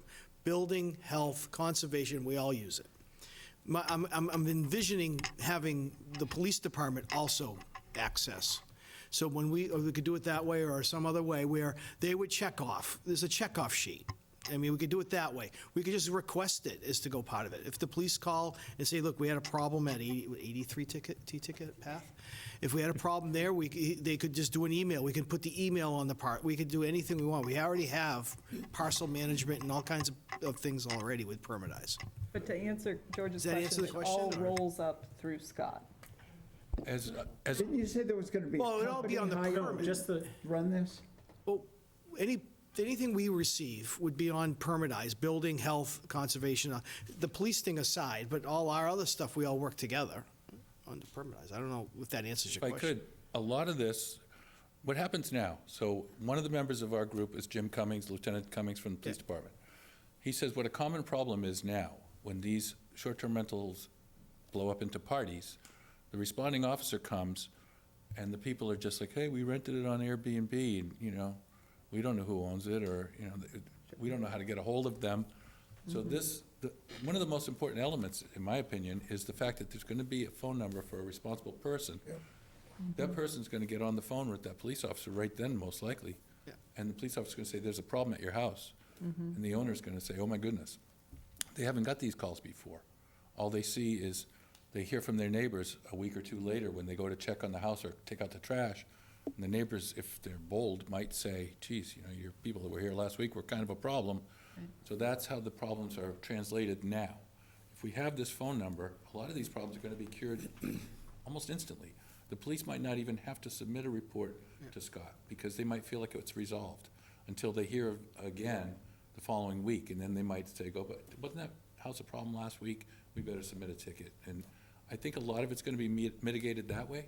Maybe I'm overly optimistic, as I usually am, but that's what I'm hoping. Yeah, I'll just add one last thing about that, too. There's already a process in place for code enforcement. There's a code enforcement team. They don't know that. They don't even realize they're doing it. But we have an interdisciplinary meeting every Friday morning where code enforcement members of the departments get together and they talk about the problems that they're having. They talk about problem properties, or they come to the meeting and say, hey, I think I'm missing something here. We're trying to enforce this, but I'm not quite sure I'm getting it. And they sit down around a conference table and figure it out together. And Scott's part of that, conservation is part of that, planning department is part of that, zoning administrator, my office is part of it, as is the building department. I can see very easily that one of these Friday mornings, Jed will, not you, Jed, the other Jed, the town planner, director of community development, will say, we're going to talk about short-term rentals for the first part of our meeting, and everybody will come and they'll talk about short-term rentals and how to address the ones that have been problematic. So between the internal permitting system, the enhanced communication that Select Board Member Brown was talking about, and existing infrastructure already for this interdisciplinary, interdepartmental code enforcement that we already have, that information is going to be shared a lot better for this short-term rental issue. So I've never been to town meeting. Is there any process within that there might be modifications to the text of the? Because I mean, personally, I think 2 per bedroom is too restrictive. I just think people should be able to sleep on the couch if they want to, or whatever. It's a vacation home. But, so if you could say that when you're there, that'd be great. That's, yeah, I mean, that's a different. We've mentioned that before. Yeah, I mean, I am a town meeting member. Yeah. But, yes, there can be amendments made on the floor of town meeting to alter this, to make it less restrictive. Commonly, it has been at times in various bylaws that I've looked at, it's 2 per bedroom plus 2. Yeah. Is for. I think, you know, if anybody had made that suggestion, I think we would have probably included it. Yeah. I believe that you did have, your minutes are kind of sketchy, and. I thought they were pretty good. Well, not every meeting has minutes posted. In fact, there's one set of minutes posted for 3 meetings in January. Okay, I'll go back and take a look. So, yeah, there's a whole bunch of minutes missing. So, All right, I'll have to take a look at that, thanks. I think I read somewhere that there was a discussion of the occupancy limits. There was. But I don't know if 2 plus 2. And we talked exactly about this, and that was something that we decided to keep in, because you gotta have some limit somewhere, because if you go with the sanitary code, as George said, you could have a really big room with a lot of people in it, and then you're not really addressing the concern that. Right. We have one particular example of a house that had a setup like that that was problematic. That sounds like a reasonable amendment to make on the floor. Right, I mean, that is distinct from, well, it's related, I guess, to the Board of Health. So how was it problematic? What was the problem? You said there was a house that had a lot of. It was, guess it was a party house, and a lot of people there, and the neighbors were complaining about, raucous, I don't really want to go into details, but it was adult-themed party. All right, And that's going to are come there, here. are there any other questions or concerns? Are we satisfied-ish? Well, it's clear what our role is going to be. Right. Right. Classes, which is a little bit different Trying to get to because research. it won't be our regulation that we'll be having a hearing on. Right. So the way this is likely to go at town meeting is that if there might be questions directed either to Scott or to the Board of Health, and I'm going to be there in my capacity as a town meeting member, I can also be there as representing our views as the chair of the Board of Health. Do you wish me to represent any particular point? Yes. I think a summary of our point of view might be that this has nothing to do with health. It has to do with administrative setup, and this is where it got put. Not because it has to do with public health, but, and this is not necessarily criticism, but an observation, that this was a place that seemed to be administratively up to the task.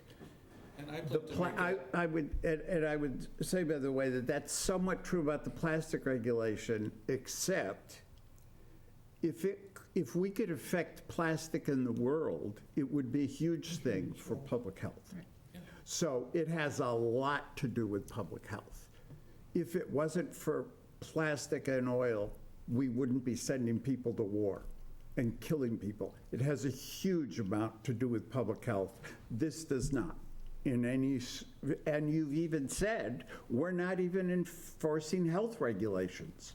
It We might seems be to making me healthier neighborhoods. this is, I don't think so.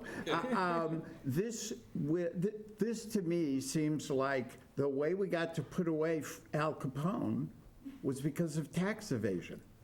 That's not what his most serious crime was, but it was the way we did it. And here, we want to get at people, we're going to say they violated the 2 people in a bedroom thing, really because they were having adult-themed parties and making too much noise. Well, I plan to make that point with my presentation at the beginning and try to explain how we got here. Yeah. And I'll explain why I disagree with you at town meeting. Because there are several points about the bylaw that absolutely they impact the sanitary code, or they're directly taken from it. Right.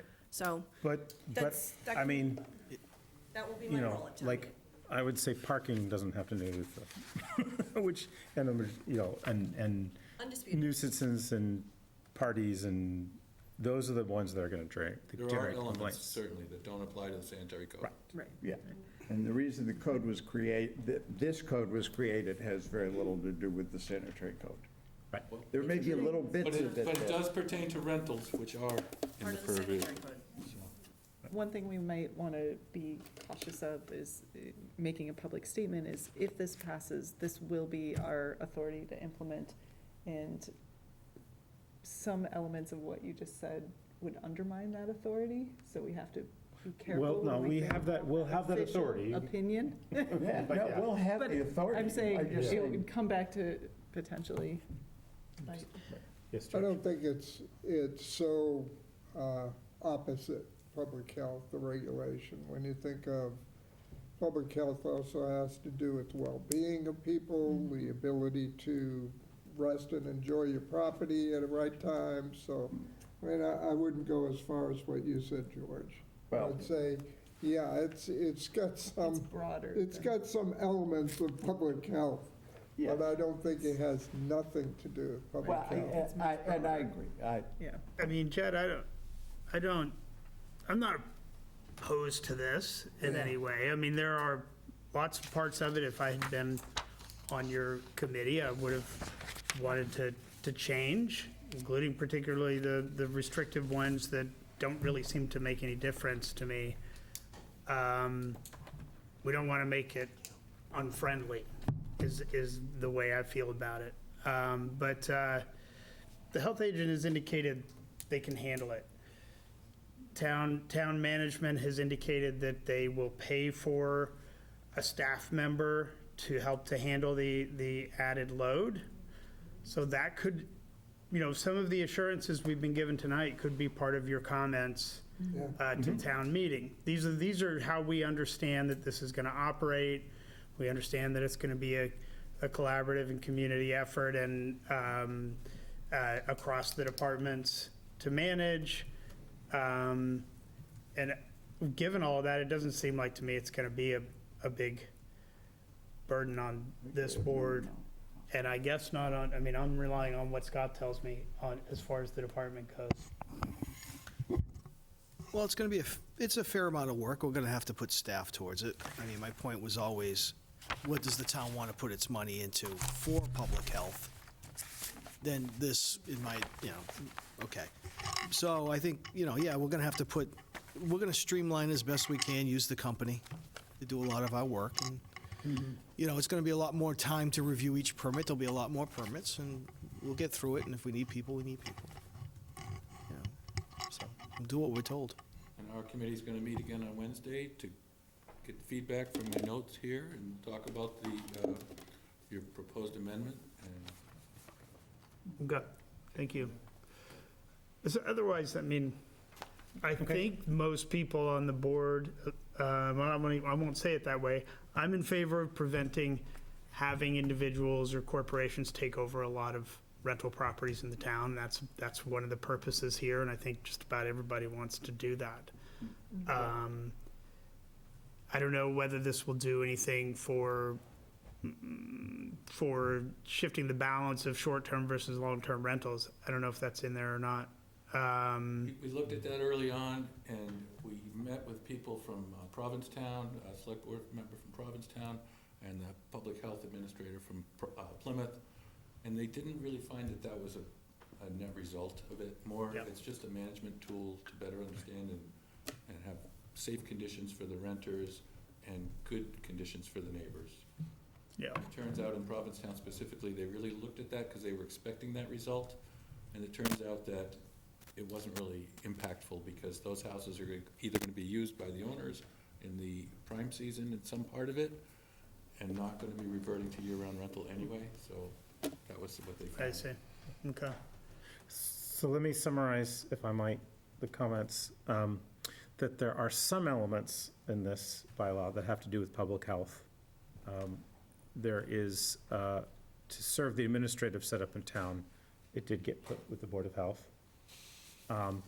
However, the health agent indicates that they can handle the load. Town management has indicated that they will pay for needed staff and subcontracts, and that it will be collaborative and community, I guess community isn't the right word, but collaborative effort Right, among yep. town staff to manage this, and that there's been an indication that there will be, some of this work will be outsourced to a vendor as needed. So we, yeah. And we support the objective to prevent single entity monopolization of. We can just support the objectives of the Sure. bylaw, right? Yes. Yeah, it's just the point about the health agent saying that they can handle this. What the health agent just said was, this is going to be a fair amount of work, and with appropriate support and extra people, I'll give you the cheap. and with the notion, and feel free to correct me if I'm misquoting you, and with the notion that this is a decision to put part of the department's time into this as opposed to other things that may be more directly related. You know, if this takes away from restaurant inspections or lots of other things, then I'm not saying it will. It's not the intent. I'm not saying it will. I'm saying if it does. I think it's a fair concern to raise. Yeah, so, you know, we didn't hear that there was going to be a person paid for and assigned to the health department. What we heard was there's There's going to be an extra. $50,000 for some for- part of some part of a person assigned somewhere. No, that's for a company to be a contractor to the town manager to categorize and identify how many of these there are in town, I and see. to help us come up with the plan of how to implement it. There will- Then we're gonna determine how many people we need Yeah. between Scott and the town manager and whoever else gets involved. Then we're gonna figure out the budget to manage the program. That's gonna set the fee for the license. But we need the bylaw first. Yeah, you need so the fee, the rental fee will be set by, in large part, by the costs to administer it. Yeah, the license fee, right. So the bylaw will be voted to go active after a suitable amount of time it says during January which 1st. all of these things will have been determined. Okay. Correct. January 1st. January 1, okay. That's the goal. And it may prove that all we're ready to do at that time is accept registrations and not really do a lot more? We'll have to see how it rolls We, out. we already register rentals, we've done 850, so we already have the program to register the rentals. It's a few things to separate out long and short, so it's not like we're reinventing the wheel as far as getting somebody to put something on a registration form at this point in time. Okay. I don't want to stretch this any longer. Just one quick question, thought-wise. There were a couple things I looked at and I was like, who evaluates things like vibration, light, glare, fumes? Like, some things are so obvious, right? The police get called if there's a raucous party, but some of these other Building. things, is that It's building? just a heads up to the owners, try to minimize the impacts to your surroundings. And really, it's a way, this is just an enforcement tool, that's all it is. And so the bylaw is written in a way to capture all of the problems that we can anticipate or guess might happen. What you don't want with a bylaw like this is to have it be silent as to something that you really need later. I don't know if we have a rampant glare issue in the short-term rentals right now. I hope not. Sure, But if how there is, Yeah. then it's there. And Laser it's- pointers. Well, it actually Right. is, I mean, not so much short-term rentals, but just, I mean, yeah, Lasers. Lots of bright lights on all night. disco Right. balls at the parties. Star shower facing out. Bright lights at night. Is there any notice to abutters about this place as a short-term rental, or? There'll be a list on the town website, so if you think there's one, you'll be able to look and find it now. There's no notice now, there's nothing now.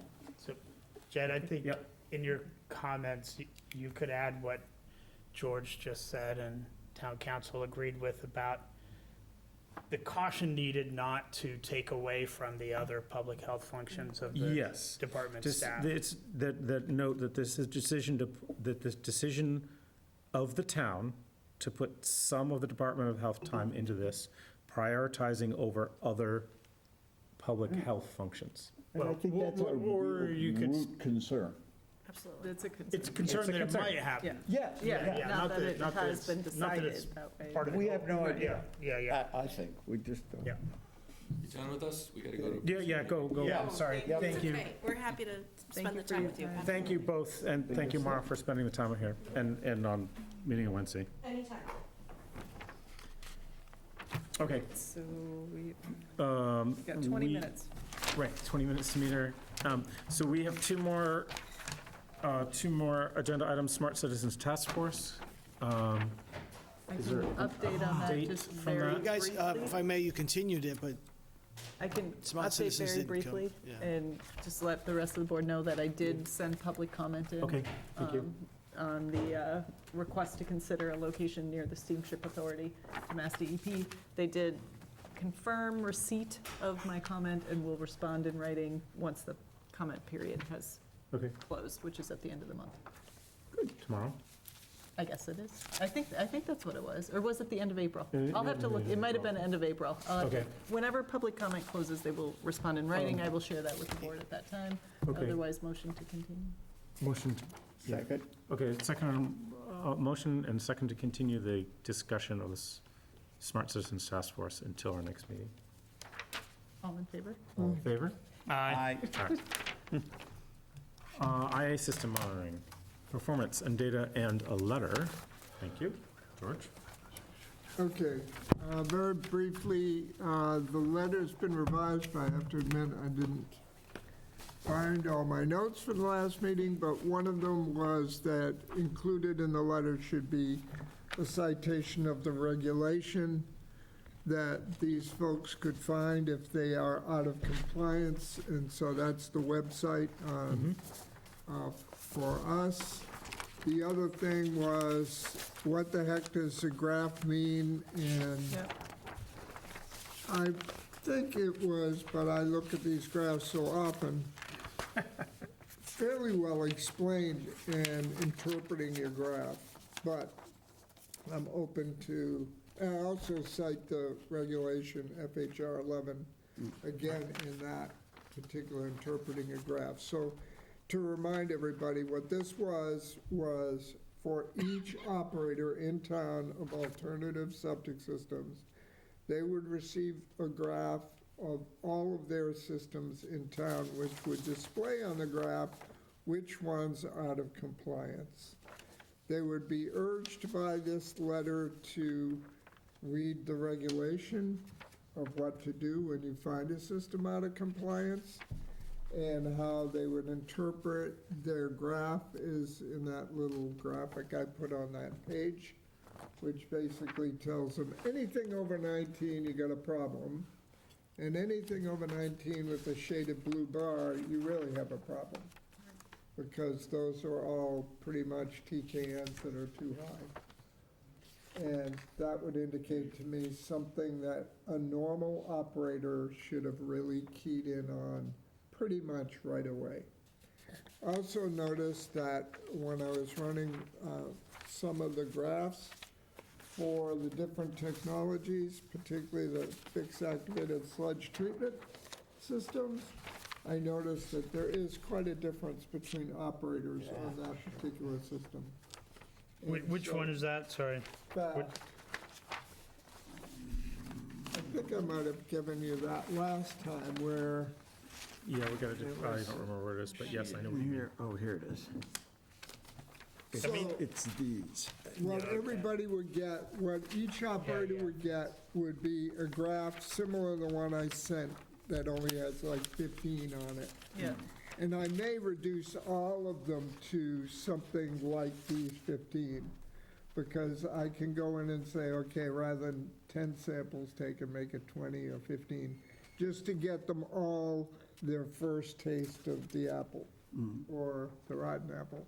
So then they would have some other problematic sites They that would. wouldn't be included? They would not be included here. You may have other sites, I'll put a note in there. These are the ones that were sampled the most that would indicate clearly the system is out of compliance. I would hit them with all No, of I it. think you should send them all. Yeah, hit 'em with all of it. I don't want them to be able to skate on anything. That one says a lot. I mean, they are very different across operators, as you just said. Some of them have a ton of systems above the dotted line, and some only have a few, and it's. And above the dotted line in color blue, which means you really have. So one comment would be on the legend. It says shading, median TKN greater than 8.5, 9.5, 9.5. The other one says not shaded. I would say, could you change that label so it says TKN less than, or Yeah. something like that? TKN less than? Yeah. Well, that's a tricky one, because as you get down toward your good systems, a 1 TKN, for instance, which is normal across any well-operating system, when you get that, I was thinking about a percentage. Yeah. So obviously, anything below 10 would not have a TKN above 10, but it still might have some blue shading to it.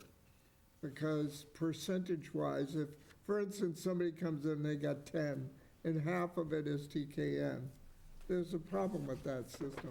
And I didn't know how to really pull it out with this. So I can put something in that says if it's not shaded, most likely there is no problem.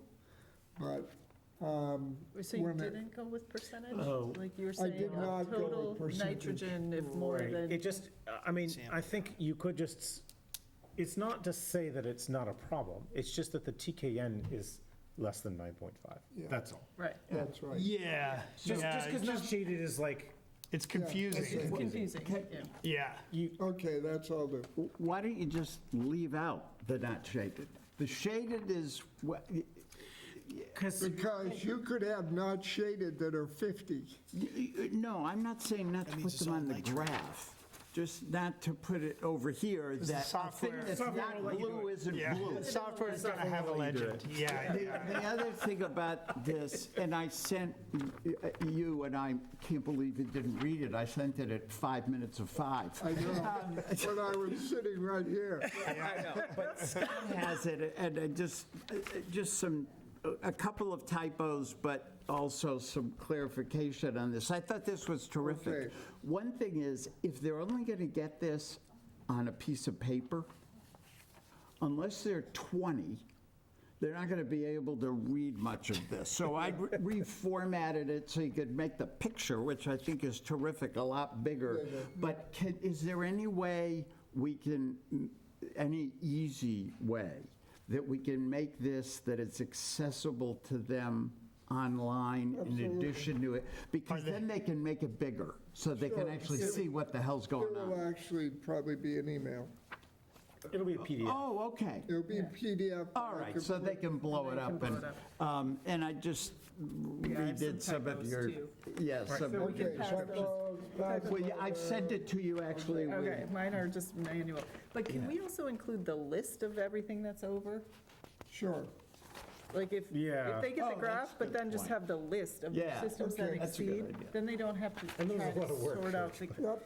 Yeah, could you hand deliver each and every one to the individual and look them in the eye for 5 seconds? Oh, a singing. I think That would probably work. That would work. It's strippergram. And what about the meeting? Are we making any headway on the meeting? Is that, Oh, we wanted, That would be, Sorry, my boss asked me a question, sorry, go ahead. should we put something about the meeting in this? that- Yeah, I'm in the process of getting it all set up with the teams and all that fun stuff, and we'll have a meeting. My only question was, you didn't want it during a regular meeting, you wanted it during business hours? Is that how you still want it? no, we want it during a regular meeting. Regular Monday meeting after 5:30? Yeah. Okay, yep, so it'll be, Because they I'm will. thinking not next month, But what we said, we could do that Zoom, because most likely they're not gonna wanna drive from Rockland down here. so we're gonna do it as 5:30. a Zoom, not next meeting, the meeting after. But we can't, do we all have to be on Zoom? Yeah. We don't have a hybrid option right now. Right, there's no hybrid This, option. eventually, yes, but we don't have a hybrid option, so that particular meeting will be all virtual.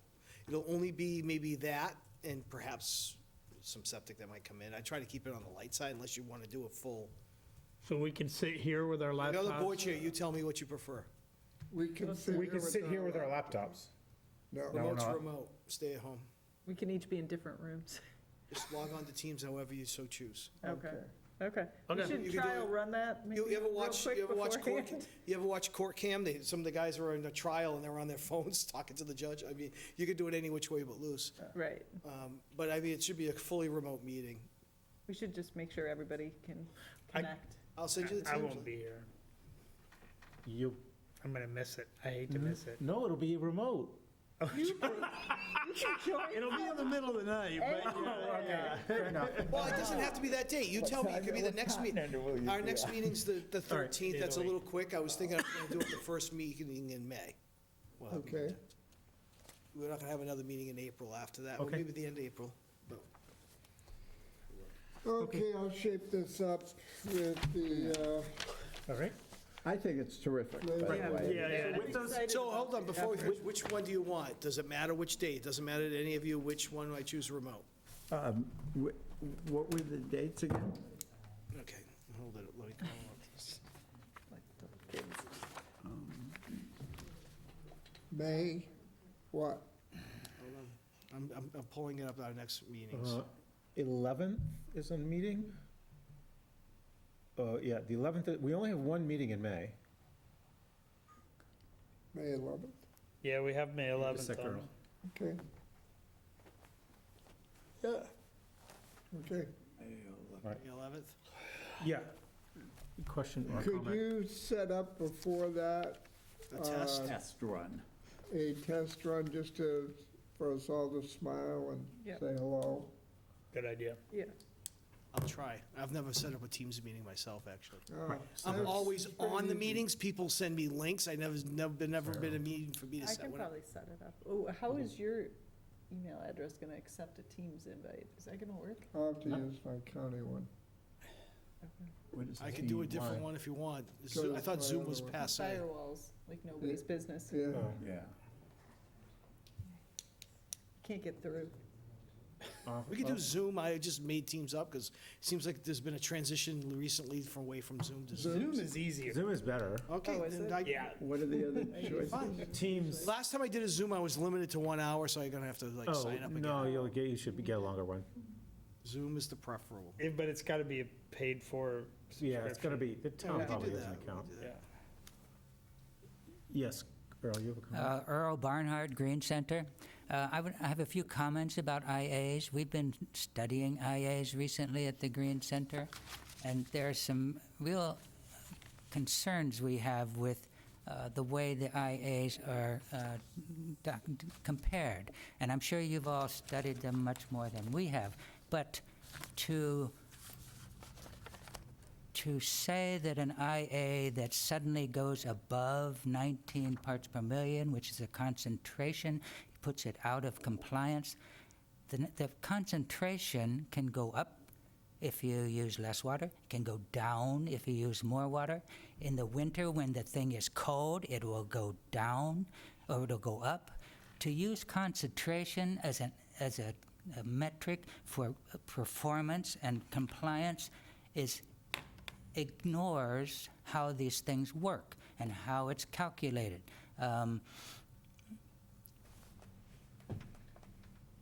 What the DEP wants to do in our town is to reduce the pounds of nitrogen going into the estuary.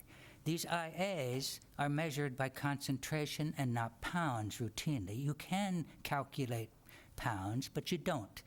George knows how, and he probably has done them before, but in general, the IAs in Falmouth are not metric figured out in pounds that it's putting out. An IA may put out, the best IAs may put out 4 pounds. The worst IAs may put out 20 pounds. You have to know the pounds coming out of them, not the concentrations, because the concentration will go up and down for many different reasons. And a few meetings ago, Mr. Goldstone said, how is it possible that you can have 10 IAs of exactly the same type and they will put out different performances? Well, sometimes it's winter. Sometimes people put bleach down and it wipes out the bacteria for a month. Sometimes it takes a while for the bacteria to come up to speed when they start. It's not a good way to measure them with just concentrations. We propose that the town spend the money, measure enough of every single one of them to calculate the number of pounds coming out of every single one.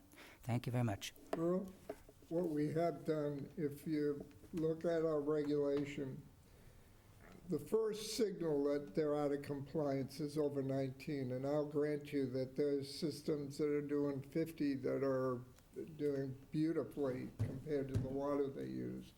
So it's outlined in our regulation the steps that the operators need to take to show that they're actually meeting the regulation even if they're over 19. A number of those things are go through with the homeowner, what they use them for cleaners, everything, so they're not killing their system. And also they can use water use, actually get real water use and use that and present it as their argument. So it is conceivable that somebody just following our regulation could come and say, because there's an allowance in here, come and tell us how you figured it. They could say, look, I have this house that gives me 50 all the time. There's 3 people living in the house and they only use 50 gallons a day. It's hit, the water use readings here, we're using the winter readings, some of their watering their lawn, so we're just going by these winter readings here. And they're only using 50 gallons, so their load is much better than somebody doing 19. And it's allowable for us as a board to say, that's fine, we're not gonna bug you about this.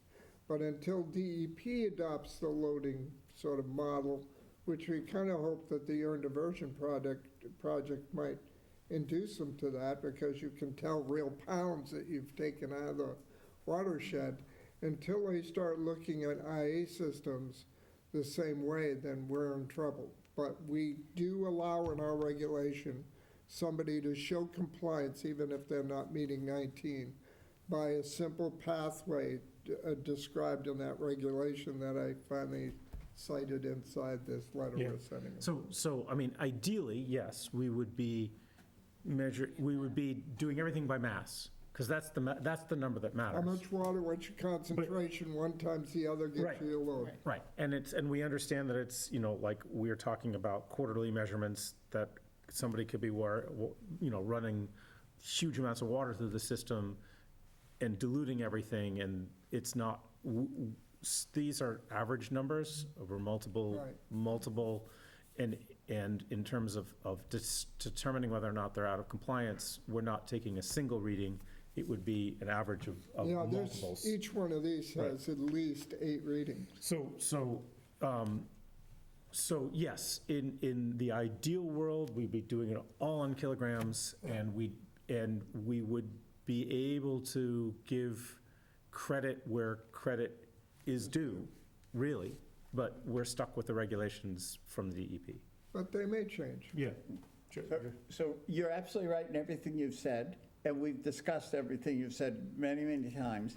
One of the things that we have done that is sort of implicit but not explicit, which you just heard, is in the future when measurements are made of the effluent, the people making those measurements are also going to be required to report the water usage for the same period of time, which hasn't been done in the past.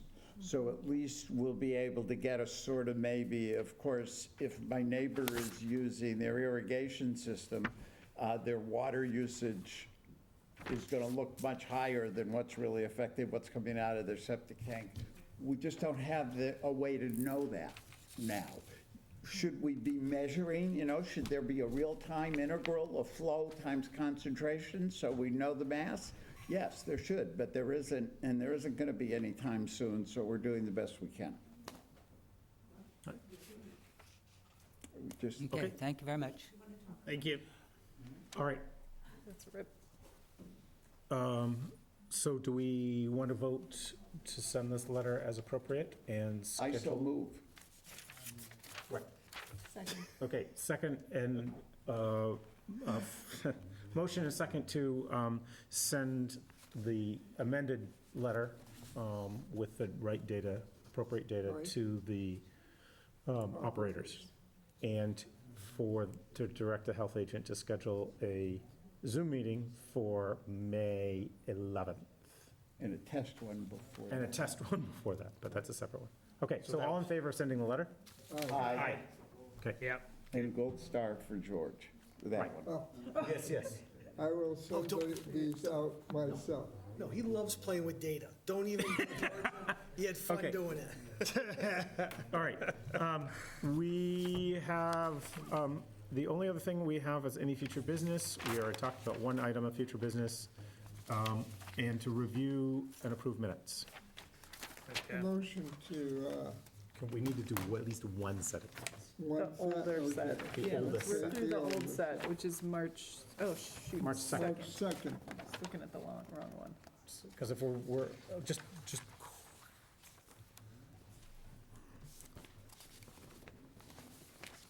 I know, if we can do it in the next 5 minutes, we'll be out by 8.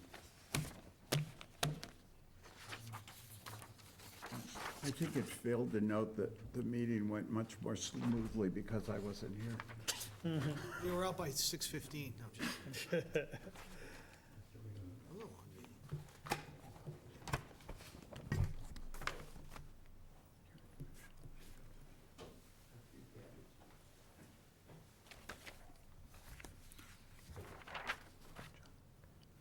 So 2 Solar Way is coming back, will come back to us. No, Two Solar Ray already came back to Did us. they- No, we But prepared they that. agreed about Oh, the testing? the toilet and the testing? During the meeting they did. Okay, I Yes. guess, Yes, okay. yes, there's a big, Yeah, they did. They did Okay. raise that's, that. that's on the, Before, that's on the the next 16th. one. That's the next one. All right.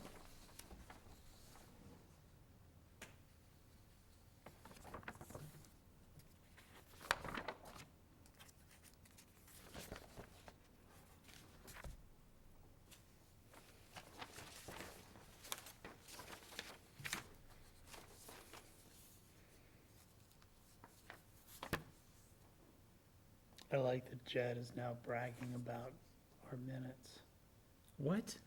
criticizing other committees for not having Well, because I would, good minutes. I mean, we couldn't have done that years ago, but now we can. Now we Oh, no, we've often had really good minutes. Sometimes. We're also we're pretty timely with our minutes. Yeah, we are. All right, are there any amendments, any issues? I have no no issues. How'd you guys say "we"? Okay, fine. Another gold star.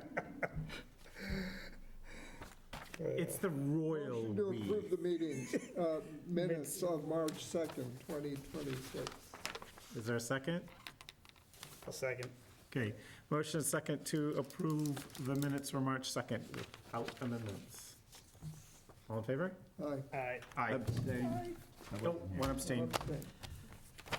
Do we want to? I mean, they don't take long. We sure do. Yeah. Okay, all right.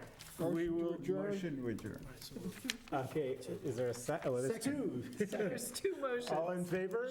Aye. G squared.